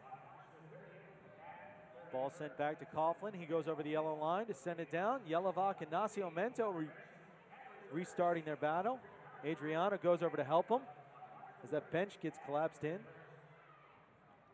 It's a lot of weight pushing against those boards. That is a lot of weight. Yelovak does a good job of holding the ball up, but I don't feel like he's very dangerous. So he's not very adept at spinning and getting shots off. His passing is okay. I just don't feel like that. I don't know. I don't know if that's his best position. Well, he's picked up a 6-game point streak, now extended to 7 with the assist on the last goal. And he's had a heck of a year offensively for this Utica City team. As he's spurring the offense, we see the pass from Guernsey go wide as Thomas was running onto the ball. Turnover to shot. Coughlin equal to the task as he kicks a hand save. up there. Wow, Yelovak goes over his head. save. The ball will trickle all the way back to William Vanzella. As we said for Bo Yelovak, a great offensive season, already beating last year's point total. 17 goals and 11 assists for the big forward from Utica City. Mello drives down. He's got some space created. Oliviero back, shot through. Coughlin save. Dantas with a left foot right into the chest of Coughlin as he made 2 big saves on that sequence and now gets a deep distribution down the field to DeRue. Rarely takes it away from him. 2-on-2 if they hurry. Mello comes up and they'll reset. Rarely unmarked, but Mello unable to find him. Now Mello sends it down to Rarely. Tries to get it across, blocked away. And Utica City, again, getting all 5 guys back behind the ball. That's been their hallmark this year and really where they've seen their success come from. Yeah, I think Rarely, he missed the ball off the boards there. He tried to go straight into Mello when he had the angle off the boards. But they're creating a lot of really good opportunities once again. And foul here called on Adriano Dos Santos. And that'll be on Callahan, called there. Mello will preside. This is another deep restart opportunity for the Blast. They got to start capitalizing on some of these. 3-2 game, 6:05 left in the third quarter. Here's an opportunity for Adriano, and he tries to scissor it, and that ball will go out, and that'll be the official timeout. We'll take one here as well. 6:02 left in the third quarter. The Blast lead Utica City 3-2. We'll be back with more on MASL TV on YouTube. Every day, all across Maryland, we help employers keep workers safe from accidents and injuries. We're Chesapeake Employers Insurance Company. At Chesapeake Employers, workers' compensation insurance and workplace safety have been our mission and passion for 100 years, and will be for 100 more. We help protect Maryland workers because at the end of every workday, someone's waiting for your safe return. Connect with your local agent or visit us online.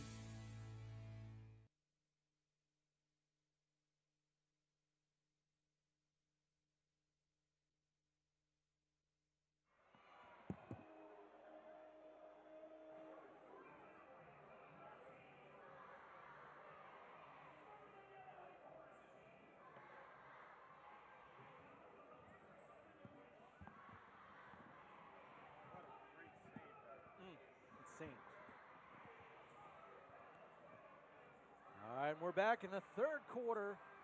6:02 left in the third quarter. The Blast lead Utica City 3-2. And Lee, let's take a quick look. We had to come back in quickly at halftime, but let's take a look at these halftime stats. The saves for Utica City. First quarter only 5 saves in the second quarter for Utica City, so 6 in the first half. The Blast only credited with 5 saves there. Seemed like it was a lot more from those two goalkeepers. Yeah, it was a little bit surprising, definitely on Utica City's part. I thought that the Blast had a lot of shots and shots on target, so I was a little bit surprised.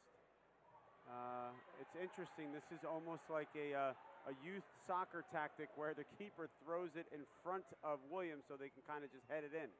Well, Coughlin had some success with that earlier in the last game that the two teams played, as he had 2 throw-in goals there, and tried to go to the head of Bo Yelovac, who has the size mismatch down low, and it did not work for Utica City this time. As we finish up the first half stats, Utica City 12 shots on goal, the Blast 16.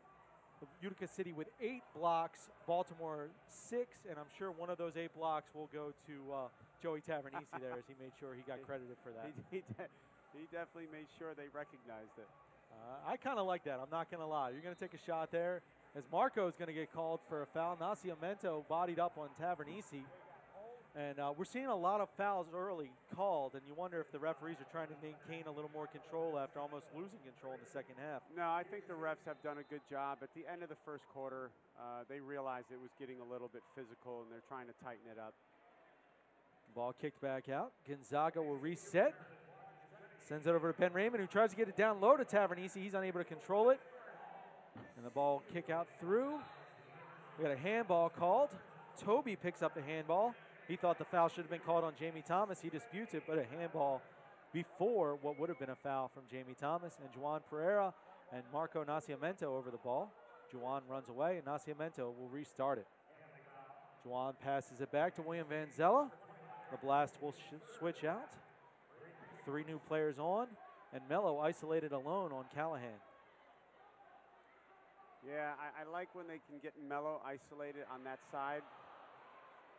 And they do too, as the ball comes back down to Mello, gets off the top of his head. Adriano had some space in the middle as he steps back to that point forward position, but unable to get a foot on it. Mello and Gonzaga, the Blast will create high pressure, and that'll be a 3-line pass from Coughlin, a mistake, and the Blast will get another restart opportunity in the offensive zone. Yeah, we've seen a little difficulties from both keepers here. That's such kind of a half, it's like a half kick. It's like you have to kind of chip it so you don't go 3 lines. Mello over the ball, Raley runs through. He sends it back to Donatelli. Donatelli with a shot just over the boards. And that one just short of a 3-line as Adriano gets into it behind the ball. And William Van Zella will send it back down to him as he's matched up down there with Toby. Sends it across. Ball through. Quick shot and a save from Coughlin. Really nice toe poke by Adriano. Once again, just causing them a lot of problems when he's holding the ball up. Donatelli with some space on the left side. He'll settle. Aggressive defense from Raymond as he takes him down. Foul called, and Raymond's not arguing that, or Raymond's arguing that vociferously. I think he should. I think Tony's foot actually got caught in the turf there. And Mello behind the ball. We'll see an injured Jonathan Mello down behind the ball at the top of the arc. And Adriano Dos Santos just picks him up and said, get out of here. Looks like it's his elbow. He's been wearing the elbow pad. It was injured 2 games ago against Harrisburg, and he's been favoring it wearing the pad, and he'll limp off. Hopefully he comes back healthy. And let's see what they have here. A little bit, yeah, there was a little bit of conversation. It looked like Raymond thought he was going to get the ball, but Donatelli will get the ball. And the blast will reset as he directs traffic, tells Jeremy Raley to move back. I would like to get this down low to Adriano. I think he's got a good matchup here. Raley, De Oliviero, Thomas, Donatelli, and Dos Santos join William Vanzello on the field for the blast. Tavernisi, Gonzalez, Callahan, Raymond, and Toby for Utica City. 3:43 left in the third quarter. 3-2. Both teams have 1 goal apiece. As the ball kicks out from Vanzella and goes to Coughlin, and Utica City will restart. Dantas comes off the bench, forces an almost turnover there, and the ball will have to come back to to Coughlin. Yeah, that took an unfortunate bounce off the boards, and Tony couldn't get a hold of that one down low. Yelovac matched up on Jeremy Raley. He'll send it back out to Vitale. Blocked all the way up into the boards, or up into the sky. Dantas plenty of space to head it down. Jamie Thomas wins the ball, but Callahan wins the war, gets the ball out to Vitale. And now we see the same matchup, Yelovac and Raley. At this point, I'm just not seeing any need to double team there. I would be more worried about Yelovac laying that ball out because you have some Utica players that can tattoo the ball. Great shooters, Lucio Gonzaga, Ubi Parapovic, Joey Tavernisi, all with strong legs. Salas, another shooter.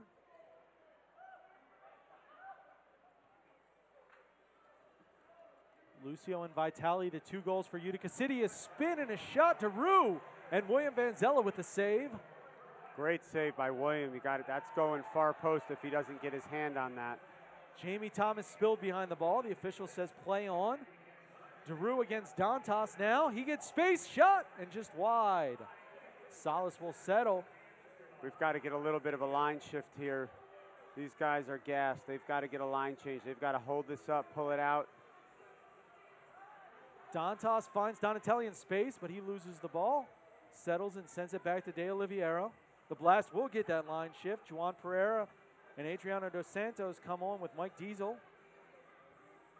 Some heavy legs. They weren't able to get out on that ball as quickly as they needed to, and Utica got a couple opportunities there. Adriano down low. Matched up on Toby again. Yelovac pursuing. William beats the press. Adriano sends it down just a little far as he had 2 blast players unmarked in the box but couldn't get it to him. Coughlin with the save. Great movement by Adriano and a great idea. Great ball off the boards. You get 2 guys in the box. It just didn't end up going to one of them. Ubi Parapovic sends it back to DeRue. DeRue at midfield makes a move on Juwan. You're not going to beat Juwan with speed, more than likely, even coming off an injury. They square up. Mello comes down to help, sends it back out to Callahan. Ball works around Ubi Parapovic with a shot. Diesel with a block. Yeah. 1 minute left in the third quarter. I like that. Mikey's got to get up on him because he can tattoo the ball and he'll pull up from anywhere. Has for several years been a great shooter for what was the Syracuse Silver Knights. And Coughlin takes that ball from Ubi Parapovic on cue, resettles it. 40 seconds left now as the ball comes down to Callahan. He'll reset to DeRue. DeRue looks to cross midfield, across to Ubi Parapovic. Ubi Parapovic on Diesel, runs it down, sends it back out. Raymond loops around. Raymond on Pereira. Ubi Parapovic against Diesel, isolated in the side. Works it around, 20 seconds left now. Creates a little space, works to send it down to Yelovac, but he goes the wrong direction, and William Vanzella will settle. He looks for how much time's left, and he'll send it downfield to Donatelli. The Blast have 10 seconds left to restart if they can get something going. Donatelli works down the boards, looks to Kern. Hoxie, shot! Blocked.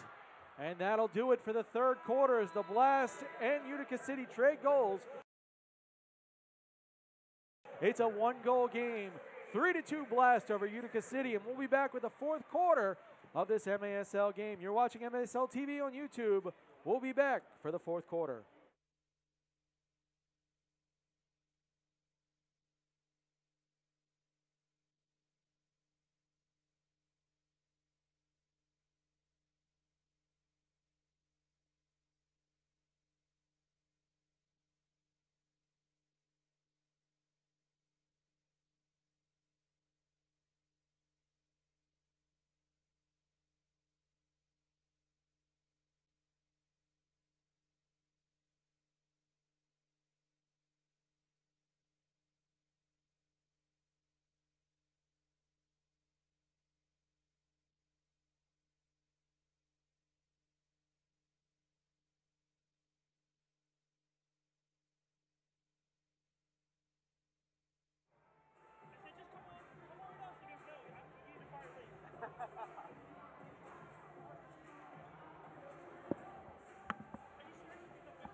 Oh, when they scored the goal? No. I'm sorry. All right, welcome back to Baltimore. Nice job by Andrew Primrose. Yes, I know. Yes. Calling the third quarter here in the blast, and Utica exchanged goals in that third quarter. Jonathan Mello got the blast on the board to make it 3-1, and then great shot by Domenico Vitali that pinballed in off of two players to get the game back to 3-2. And Lee, man, a playoff atmosphere here this afternoon. It really is. The intensity level, the adrenaline, the guys going at each other, the execution. I think both teams really taking care of the ball on the defensive end. And then, offensively, I think the Blast has been the much better team. They're real unfortunate not to have 5 or 6 goals right now. They really have had some chances. Coughlin's played extremely well for Utica. Made some big saves, as we always see from William Van Zell, solid performance in goal from him as well. And I think the one thing that, as you guys were doing in the third quarter, I was kind of walking around getting different angles. It's interesting to see how the goalkeepers here are evolving with their distributions and kind of understanding where to put balls. It started, Lee, when they changed the rule. They were just huffing it down the field. Now they're kind of getting some ideas on where to put the ball angle-wise to give their guys chances to have opportunities. Yeah, I think the keepers realize you want to play it off the boards or to someone's chest in the corner. And then it's interesting that Utica kind of lumps that ball right in front of William, which is kind of like a la like a youth futsal game sometimes when they throw it in front and they have the big tall kid who can skip it in. But it gives them problems. No doubt. Get the latest news on the MASL and your favorite teams. Make sure you're following MASL Soccer on Facebook and Instagram and MASL Arena on Twitter. What a day. You can't walk 5 feet, Lee, without seeing somebody that you ran into 20 years ago. It's just a crazy day here with Hall of Fame day here in Baltimore. Hey, Lee, can we talk about what Paul was really doing during the third quarter? I know you looked behind and saw him hanging out with all his old friends at the bar. Yeah, all the guys are hanging out. It's great to see these guys walking around. A little hard to concentrate because I'm constantly turning around, but look, it was always, Lee, you know this, it was always the double-edged thing where, you didn't want to go on the road for a week at a time or go on a 3-3, but some of that stuff you'll always remember the rest of your life, hanging with the guys, playing cards on the plane, all that stuff you'll never forget. All right, listen, I actually liked going on the road for a week, so I don't know about anybody else, but after, around 10 days, it gets Come a on, little man. tough, Come on. Like March, April, it begins to get a little bit of a grind, right? It does become a little bit of a grind, but no, those are the things you remember. All right, here we go. Blast will start here in the fourth quarter. Donatelli for Dantas. Kind of one of the things to keep an eye on in this fourth quarter, Darren Toby for Utica City has 3 fouls. So we'll see how much he plays, and Ryan Hall puts him on the field here in the fourth quarter. Ball chipped in around the turn, and William Van Zella fields that. Paul, I've been very impressed at the discipline that the Blast has shown defensively. Constantly on the right side of the player, in the proper position. It's kind of night and day to last game. Yeah, look at the 2 goals. Here's Mello cutting towards the middle. 2 goals was a Gonzaga bomb to end the first quarter, which really, what can you do about that? And the second goal was a pinball where I think 2 Blast players actually got a piece of it, but it still found its way in the goal. I honestly think that ball megged 3 people. 2 players and then the keeper because he couldn't see it, because William couldn't see it. Well, none of them were in a line. It was all deflected. It was just an absolute pinball, and you can't do anything about that. It's just That's why in this field this size, it's a good idea to put those shots on goal. Yeah, I don't think shooting the ball is ever a bad idea. Here's Yelovich in the corner. Danny Kelly will probably yell at me for that, but Utica City brings it back out to the midfield. Well, the Blast, listen there, is they got 11 shots on goal in that third quarter. Yeah, Blast out shooting Utica City 27-24 as we start playing the fourth. The 24 is a bit of a surprise. I don't feel like Utica's had that many opportunities. Speaking of people getting mad at us, I think our stat crew is going to get mad if we keep questioning all these stats. You're just killing them, Lee. My bad. Although we were all surprised at the 0 saves. That ball goes through De Olivio's legs and into William Vanzella. We were all surprised about the 0 saves in the first half of the Milwaukee game. That hasn't been the case here tonight as both goals have been tested. Did you ask Diaz if he was surprised? I did. He didn't believe me at first. And Juliana as well. They were both very surprised to see that. I mean, that'll we got here. Oh, they both reached for the card and then did not pull it. Wow. That was a hard foul. I'm a little bit surprised I didn't see a blue card there. They both reached for their pocket. They both here looked comes up Ferrer at each down other. the boards. Man. Yeah, he's in late, catches him up around the knee area.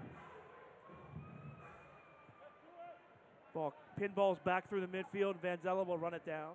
So the Blast has got to make sure they don't get complacent here. So the first 3 quarters, they've been creating opportunities through their movement. Oh, dangerous pass by Toby and a mistake by Coughlin, but really, Toby's the one that put his keeper there in a bad spot. And I love that he's looking at his keeper and asking him why. Like, at that point, just say, my bad, right? You gave him a bad pass, my bad. Why did you kick it out of bounds? What is he because asking of you? there? Yeah. The Blast were short. Andrew Hoxie coming off the bench late. The Blast got lucky there as Utica City was arguing over the wall, but the Blast only had 4 men out on the field. Here we go. Mello will preside. Waits and calls a late timeout. Wow. That was close to the count, but the Blast used one of their timeouts to talk about this is a big spot in the fourth quarter on a set piece. Look at Adriano is just getting under. He's in the huddle. He's in the huddle over there at Utica City. My favorite part about the whole thing is that, you see these guys going back and forth, and then while the Hall of Fame ceremony is going on, like we're late, waiting to get back, and their teams are just standing there. Adriano's hugging guys. They're all laughing it up over there. Honestly, Paul, this is what I would love to see in our general soccer community. So unless you play at a really high level, you don't understand that. When you cross the line, okay. It's a whole different world. It's game on, but once the game's over, guys are, whatever. We have beers together, you talk together, you hang out. There's no ill will once the game ends. It's a brotherhood. I mean, you have to watch out for each other. Of course. You can say that all you want. I still don't think Yelovac and Dos Santos are having a beer tonight. That might take a little bit longer than I would say they would. Let me tell you. Right, I know both guys. All right. Here we go. Mello against the 3-man wall after the timeout. Same personnel. Quick touch. Shot. Oh, big save. Dos Santos got a good look from the corner, and Coughlin said no. Nice job by Donatelli to beat DeRue back on that ball. Oh, nice flip. Good job over the pressure. Hoxie a drive. That was well wide. It's a good shot, though. Good job to settle and send it down. Here we go to the other end. Yelovich blasted in front.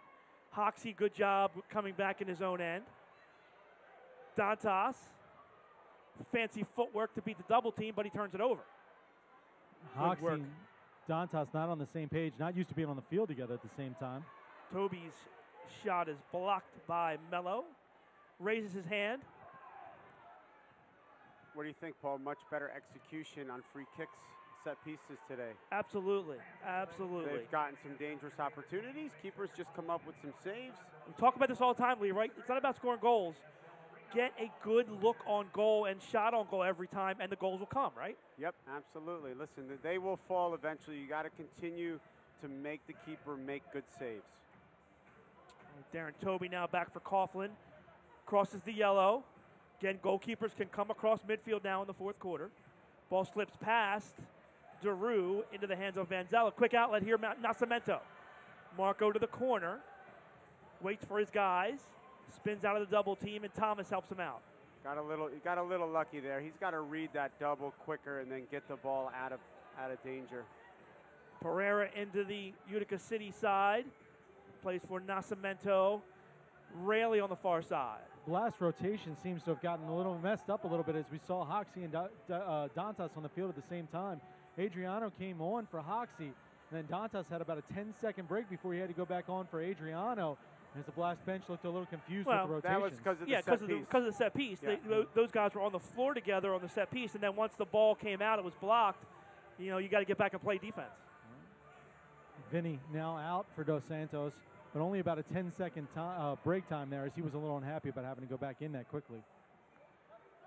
Well, it's interesting. Even though Vinny's back in, you still have Adriano running up front. No John Orlando today. You had obstruction there by Vitali, who took Dos Santos down. So it'll be a restart here for the Blast. So you got Diesel, Guernsey, and Dos Santos on the field at the same time. And it looks like Jamie Thomas is playing the defensive role. Two-man wall for Utica City. There's your chip across. Oh, good touch by Diesel and a great play by Coughlin to find it. Lee, you called for it earlier, and there it was. Yeah, I mean, we have enough guys on this team that have that in their toolbox. They can play that ball, and we have guys who can strike that. After you play that a few times, then you draw someone out, and then it creates angles in the middle. 5 minutes into the fourth, Blast holding on to the one-goal lead. Yelovich sheds Thomas. I was going to say, that's not a matchup the Blast won. That was a heavyweight and a lightweight. Coughlin. Manny Pacquiao versus Lennox Lewis there. Oh, Lucio with a nice pass. Guernsey gambled and lost, but Vanzella makes the play. Tackled away by Thomas. Now lead pass from Guernsey. Too far for Thomas, but Jamie keeps the heat on. Oh, goal! Dos Santos fights through Darren Toby, and it's 4-2 Blast. Great finish, but Thomas created that opportunity with his work ethic, with putting some pressure on the ball. He creates that opportunity.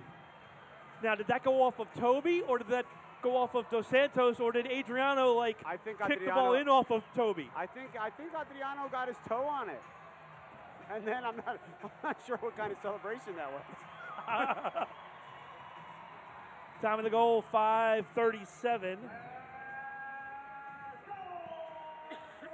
And the other thing you have to wonder, was Darren Toby a little hesitant with the 3 fouls? Oh, that's a good point. Oh, and you pegged it early, Lee. Dos Santos has come out here today and really been the energy guy for this team and been all over the field. Yeah, you could see it from the first shift. DeRue loses the handle in front, still loose. Nice work. Salas turns, shoots, blocked. Tavernese shot, and Vanzella comes up with it. Great job being strong in the box by Raleigh. Dantas on a run. Then he uses the body to shield his defender. Ooh, tried to thread the needle for Pereira, but a little too far. That's a great run by Juan. The double came high, and he split him. Callahan with the turn, and puts it up over the net, over the glass in the net.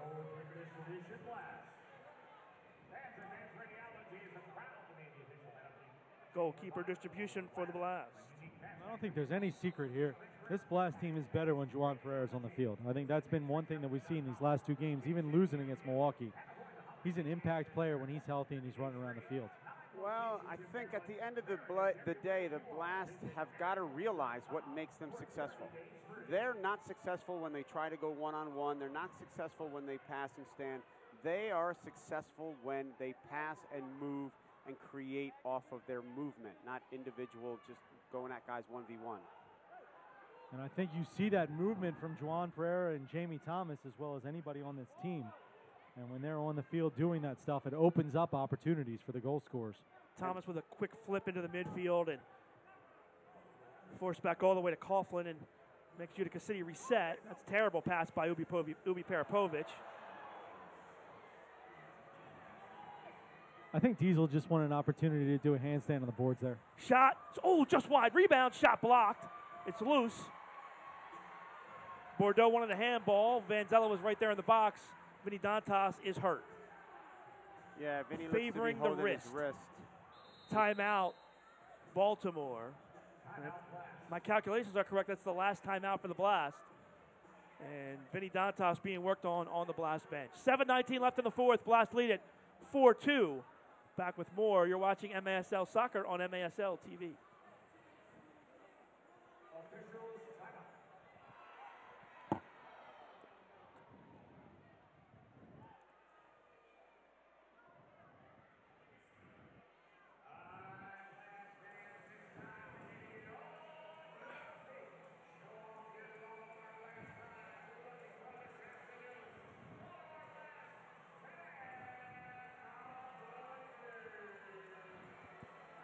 Can we talk? Yeah.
Welcome back to Baltimore CQ Arena. Blast lead at 4-2 over Utica. 7:19 left. The goalkeeper distribution for the Blast. And Vanzella will fire it into the offensive end. Good settle by Hoxie. Turns. Mello shot goal! Oh, what a setup! Job. Hoxie strong in the corner. The Utica City bench is screaming at Callahan to get back and mark up on Andrew Hoxie, and he wouldn't do it. And they're yelling at him to come back and mark up on him. Hoxie alone and gets that space to settle and send it across the board. Well, Lee, that all started with a left foot off the boards and a finish, but that all started with the settle by Hoxie. And that's one of the nuances of the game. When you're able to drop it to your foot and save that 1 or 2 seconds where you can focus on making a play, makes all the difference. Absolutely. So that's what Danny and David are talking about when they're talking about being clean on the ball. You can't create another quick touch if your second touch is with your knee or your shin, right? So having a good, clean first touch allowed him to play that ball. Time of the goal, 7:47 for Jonathan Mello, his 13th goal of the season. Or check that, the 14th goal of the season. He's got 2 today. And Hoxie picks up the assist, his 4th. Kick in here, restart for Utica City. It's Bordeaux here on the near side. Really interested to see what Callahan was thinking there, as the bench was absolutely screaming at him to get back, and he was just like waving them off. It'll be interesting to see if he makes it back on the field. Here's Daru on the far side. He's over there standing next to Ryan Hall. Once again, the Blast have extended their lead to 2. Oh, Santos goes down. That's got to be a foul. That's obstruction. Toby taken away from him, but Gonzaga follows. Adriano not moving at all, letting Lucio dance all he wants. Andrew, any update on Vinny on the bench? He's up on the boards. Looks like he's ready to go in. It looked like he was favoring either his shoulder or his elbow. He is wearing a big elbow pad, so haven't seen him since then, but he is up on the boards, ready to go. Didn't receive any medical attention. Good step in, steal. Here comes Diesel now. Diesel off the boards in front. Body down by Darren Toby. Bordeaux with a good turn. Darouk tries to come out. Good D by the Blast to recover. Toby knocked that ball down with his hand. It certainly looked like from this angle. No call. Raymond crosses to the midfield. Salas now. Toby again playing with 3 fouls. He comes off. Coughlin, mistake here. Donatelli steals. Oh, big mistake here by Donatelli. The defensive clearance. Tony puts his head in the air. Yeah, Tony knows. Tony knows that was a bad one. He's trying to thread him through there, but at this point in the game, you just don't want to give up a silly free kick. And with 5:51 left, chance for Utica here to draw within one. Ubi Parapovic and Gonzaga and Tavernisi at the top, all three with good, strong shots. And a foul called here, obstruction foul called on Callahan as he obstructed the wall from getting towards Salas' shot. It was actually a really nice, and if you go back like football, it was a fullback leading through. I mean, it was a hell of a block. Just the wrong sport. I'm not sure who was on the end of the wall there for the blast, but they were real. Maybe De Oliveira. Yeah, it was like it was Elton. Oh, wow. He did a great job of just being active. Bouncing left, bouncing right. Kind of, it made it really difficult. Now, Callahan has 3 fouls as well. Real short shift for him there. Darren Toby and Callahan both on the edge, and trailing by 2. You cannot afford to go a man down for 2 minutes here at this point of the game for Utica City. Coughlin, Yelovich turns. Good work by Rayleigh to clear. Donatelli on top of it. Dantas back on the field for the blast. Then he's got it. Turns, cross. Nice read there. Here comes Utica City on the counterattack. Yelovich, good work around Nascimento. Toe poke by Bordeaux. That's blocked. Great block by Nascimento. Boy, Yelovich really exploded there. That's really good quickness for such a big guy. Under 5 to play. Now, much like Friday night when the Blast trailed by 2, Ryan Hall will have to decide when he pulls his keeper. Obviously, another 2 or 3 minutes, though, with the chance here. Salas has it blocked. I would think down by 3, they're going to pull him soon. I would say. Oh, it's right down by 3. Absolutely. I'm sorry, yeah. Up, and there we go. All that time spent seeing old friends. Yeah, my bad. Lost track of the score. There's a fine there, right? Oh, by the way, look at here. Lucio steps on with the 6th attacker, Lucio, so they'll take this offensive opportunity to get it. Lucio will step on off this restart. Chip, Callahan, shot. Vanzella save. He's got an open goal. He lets it fly just wide. Oh, you got to. Williams kicking himself. He's kicking himself there. Lucio way out of position. Anything close goes in. Lucio was not getting that one. If Otto Orff is watching, he's jumping up and down going crazy. Because he throws that line drive and hits the back of the net. Well, he had a little more time there. He was rushing it a little bit. Lucio wasn't even past midfield when he threw it. He had some space to get it down there, but a little too excited to do what Andrew Coughlin did to him. Now, Vanzella, he's looking to add that statistic to his repertoire. He hasn't scored a goal yet. Oh, he hasn't? No. Oh, yeah, then absolutely he's dying to put that in back of the net. Oh, here's a bad play by Lucio. Blast here should just shoot the ball. See, that's the thing. I always say, if they go 6th attacker, shoot the ball inside of midfield, shoot it at him. No, Jamie's actually got to do a better job there of recognizing it. The shot wasn't on. They had good defending there. He's got to hold the ball. They've got to hold the ball, get something out of it. You don't want to turn it right back over. Another steal here by the Blast. Thomas off the boards. Lucio runs him off. Mello steps in for Jawan. Under 4 to play. Blast by 3. 5-2. Trying to get their mojo back here as Utica City has gotten the best of them over the last few games. Well, no. Interesting part is, as bad as this has been, they win this game, they go back to 1.5 games down in the division, and they have one more head-to-head game up in Utica City. So they would control their own destiny if they can win out. Good save by Vanzella. Another chance. He rolls it up instead.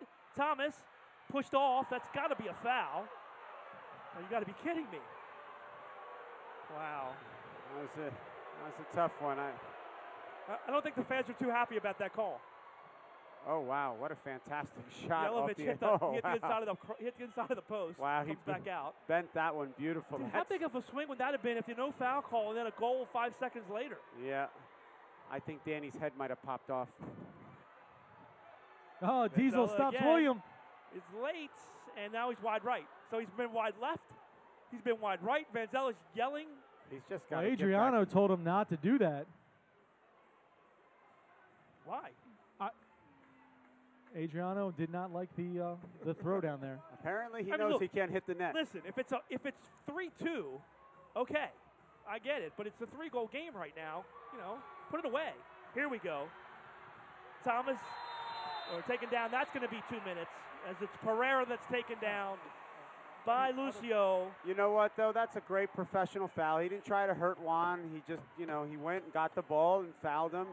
I got no problems with that. Here we go. No, I mean, this is last guy back, right? It's a shootout, correct? He's got to make this play. He has no choice. It's a shoot, yeah. It's going to be a shootout. That's the correct call. Coughlin will come back in.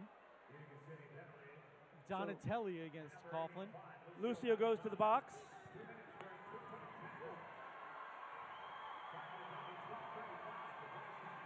If Tony doesn't score here, the Blast go up a man for 2 minutes. Do you want to score here or have the 2 minutes power play? No, you want to score. Yeah, but then you get goal. There you go. Donatelli finishes. Absolutely. Well, I mean, but if you don't, okay. So here's my thinking. All right. Well, let's enjoy the goal All first. right, let's not go to that thinking. That thinking, you want to score a goal whenever you can. All right. So Donatelli on the shootout. Here it is again. Oh, through the 5-hole. Well, and it's funny that you mentioned that, Paul, because that was the look back to the bench. Do we try and score or do we pull it out? And Tony and Vinny Dantas both came over to the bench to ask that question. Right. And I'm sure David and I'm sure Danny looked at them like they were crazy. Well, score the goal! But listen to me for a second. So you score a goal here, you're up 4, but now there's 2:23 left. If you don't score there and you hold the ball on the power play for 2 minutes, there's 23 seconds left for them to score 3 goals. But they're going to obviously press you higher than they normally would in that, right? And you're risking getting a man down goal. On this size field, too? For me, I would always take the goal. Now, the other part of that is now they've taken the 6th attacker off the field with a 4-goal lead. So Coughlin back in. Ooh, near goal there by Mello. Take a look at the score sheet. Lee and Donatelli with 2 goals, Jonathan Mello with 2 goals. So the guys that the Blast expect the offense from have stepped up. Yeah, listen, this was a complete game on both ends today. Big save by Vanzella there. Takeaway. Elton. The Blast needed this. They not only needed the win, they needed to win by making a statement. And this was a big statement win for the Blast. Saw a tweet the other day sent out that said the Utica City fan club sending out a tweet saying the 2 teams that have beat Baltimore at home are the 2 teams expected to go to the finals. And I wonder if Baltimore got a little tired of hearing all that after losing in the regular season. That's all just noise. I mean. Yeah, I think Danny and David have been in this way too long to to let that kind of bother them or to pay attention to that. Look, it's been a struggle for the Blast. The Danny and David have owned this and said, look, we own it. We haven't played well, but guess what? Well, nobody's given a championship trophy out tonight. So, you keep working hard. You just have to work hard to get better. Well, listen, what has maybe not been brought to the forefront enough is how Danny and David have basically really introduced a lot of young players. They have basically 7 new guys to the lineup. Right. So you're kind of rebuilding in the season here, and you're still fighting for not only a playoff spot, but for first place. The Blast will come away here, 40 seconds left with a 4-goal lead. They will get that much-needed victory here tonight. Pereira taken away by Tavernisi. His drive off the post. Dos Santos kicks it away. You think he wants a goal here?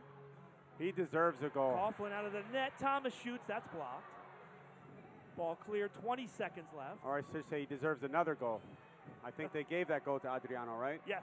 Dos Santos did get that goal. So, 2 for Mello, 2 for Donatelli. Dos Santos with the goal as well. And Elton got things going early on today. 5 seconds left. Nascimento to the corner. Daru won't challenge. That'll do it. Blast hold on. And a 6-2 win on Hall of Fame Day here in Baltimore. Blast moved to 10-6 on the year. Utica City drops to 12-5. And the Blast get their much-needed victory. This was a complete performance, Paul, both on the offensive end and defensive end. Listen, they deserve this win. It was a good game, and both teams had their opportunities. but I think that, Baltimore definitely had some great opportunities. Great job by the Blast. Look at the stats in just a minute. And listen, we talked about this before, right? In true professional, performance, the players are shaking hands. There's no hard feelings. They battled each other. When they get on the field again, they will battle each other again. Yeah, great effort by both sides here tonight. As playoff atmosphere, no question. Both teams fought hard. And Blast just able to pull it out. Here's a save of the game. Vanzella parries that to the boards. That was a third quarter save when this was a close game. And there's your save of the game for the Blast.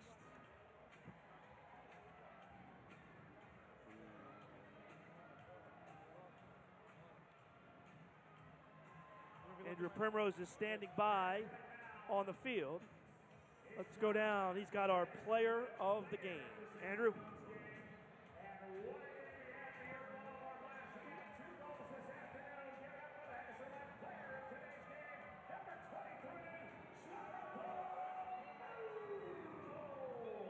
All right, our Henderson Webb player of the game, Mello, 2 goals tonight. Let's go back a couple weeks, 9-1. You guys are down here. You scored that goal at the last minute against this Utica City team. What changed in that time frame? We come with a lot of energy, these last 2 weeks we've been work what we need to work. We're still a team that we, as coach say, we're work in progress. So every game we try to be a little bit better. So that game is past. We're not good enough. Today, I think we earned it. We won, we work as a team. We try to get together. So we're still work in progress. All right, so you come in, you got the elbow banged up a little bit. You were getting knocked around a little bit. How are you feeling right now? I'm feeling all right, my elbow still hurts a lot. I have a little tape here. Thank you, Heather, for taking care of us, in every game. Just got to be careful with the challenge, but that's part of the game, right? All right, so 18-0 at home to start in your career at CQ Arena. Never lost a game. Then you lose to this Utica City game, and then 9-1. And then Friday night you lose to Milwaukee. How do you guys go about reestablishing that home field advantage you have here? One time, here's the home game. We're being so successful. Unfortunately, we lost the last 2 games, but we just grind it off. We're trying to get better every game. It's our home. We want to do our best for the fans. Thank everybody to come, and we just try to be as better as we can at home. All right, well, good luck. Appreciate it. We'll see you back here in a couple weeks. Thanks, Mello. Thank you. There you go, Andrew Primrose with Jonathan Mello. We'll take a timeout. We come back from the break. We'll talk with Lucio. You're watching MASL Soccer on MASL.tv. All right, Lucio.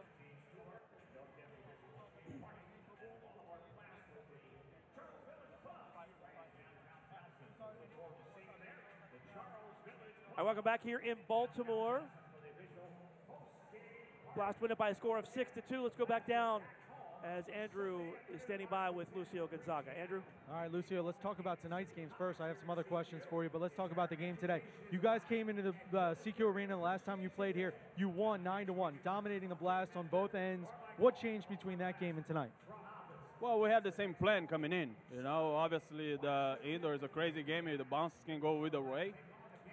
We had a great game at that time. Everything fell, in our hands. And today they got quick 2 goals, and then kept the momentum. So they had a good momentum going throughout the game. We had to chase them, and it's not easy. They're used to the arena. They're a team that possess the ball a lot. So I think they did well. They did better than we did last time.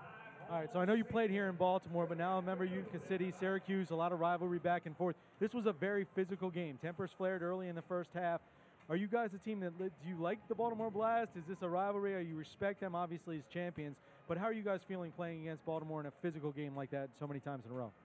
Well, indoor is physical. It's just the nature, But playing against the Blast is the rivalry. So we want to, make sure that they know that we're coming after them. So, but the nature of the physicality is just like, both teams are physical, and we don't step off. So. All right, now I'm going to change gears a little bit because I noticed at halftime you went over and you grabbed Jules over there, your teammate, of course, when I first started broadcasting, you guys, members of the Blast together. What did you say to Jules, and what does today mean to see one of your teammates get in the Hall of Fame? I think Juice and PJ, they were very warm to me when I first came, from Brazil and didn't speak any English. So I owe to them a lot. You know what I mean? So that's why I'm still here in this league. It was the background I had from them, and they're good friends inside and off the field, on and off the field. So I just told them that I'm still here. I devoted to them as well. So that was the words. Well, fantastic. We miss you here in Baltimore. No more kiss the baby goals, kiss the wife goals, running up in the stands. We used to enjoy calling that with Gary Stein. Congratulations on all the great success you've had in Utica City. Thank you for having me. Baltimore is always my home. I can't go play anywhere, but I'll always be here. So thank you guys for having me. All right, well, fantastic. We'll wish you luck the rest of the season, except when you play Baltimore in the playoffs, all right? Thank you very much. You guys have a great night. Thank you. All right. Lucio Gonzaga there. Awesome job, Andrew Primrose. Lee, final thoughts, 6-2 Blast win? I thought it was a complete game. I thought the boys did a great job, and I know this is something that Danny harps on them all the time, but attention to detail. Sweat the little things, and I think they did tonight, and they deserve the win. No doubt about it. Blast, really a much-needed victory. Moved to 10-6 on the year. Still remain in second place in the Eastern Division of the MASL. Utica City drops to 12-5. They are still the top dog in the Eastern Division and have a 1.5 game lead over the Blast. And real quick, before we get out of here, Blast, I'll go on the road now at Mississauga, but then join us again March the 10th as the Blast back home against Kansas City. And you can watch that game here at CQ Arena, and we'll also be on NBC Sports Washington for that March 10th game as well. Paul Mittermeier saying so long alongside Lita Chantarette and Andrew Primrose. Once again, our final score, Blast 6, Utica City 2. You've been watching Blast Soccer on MASL TV.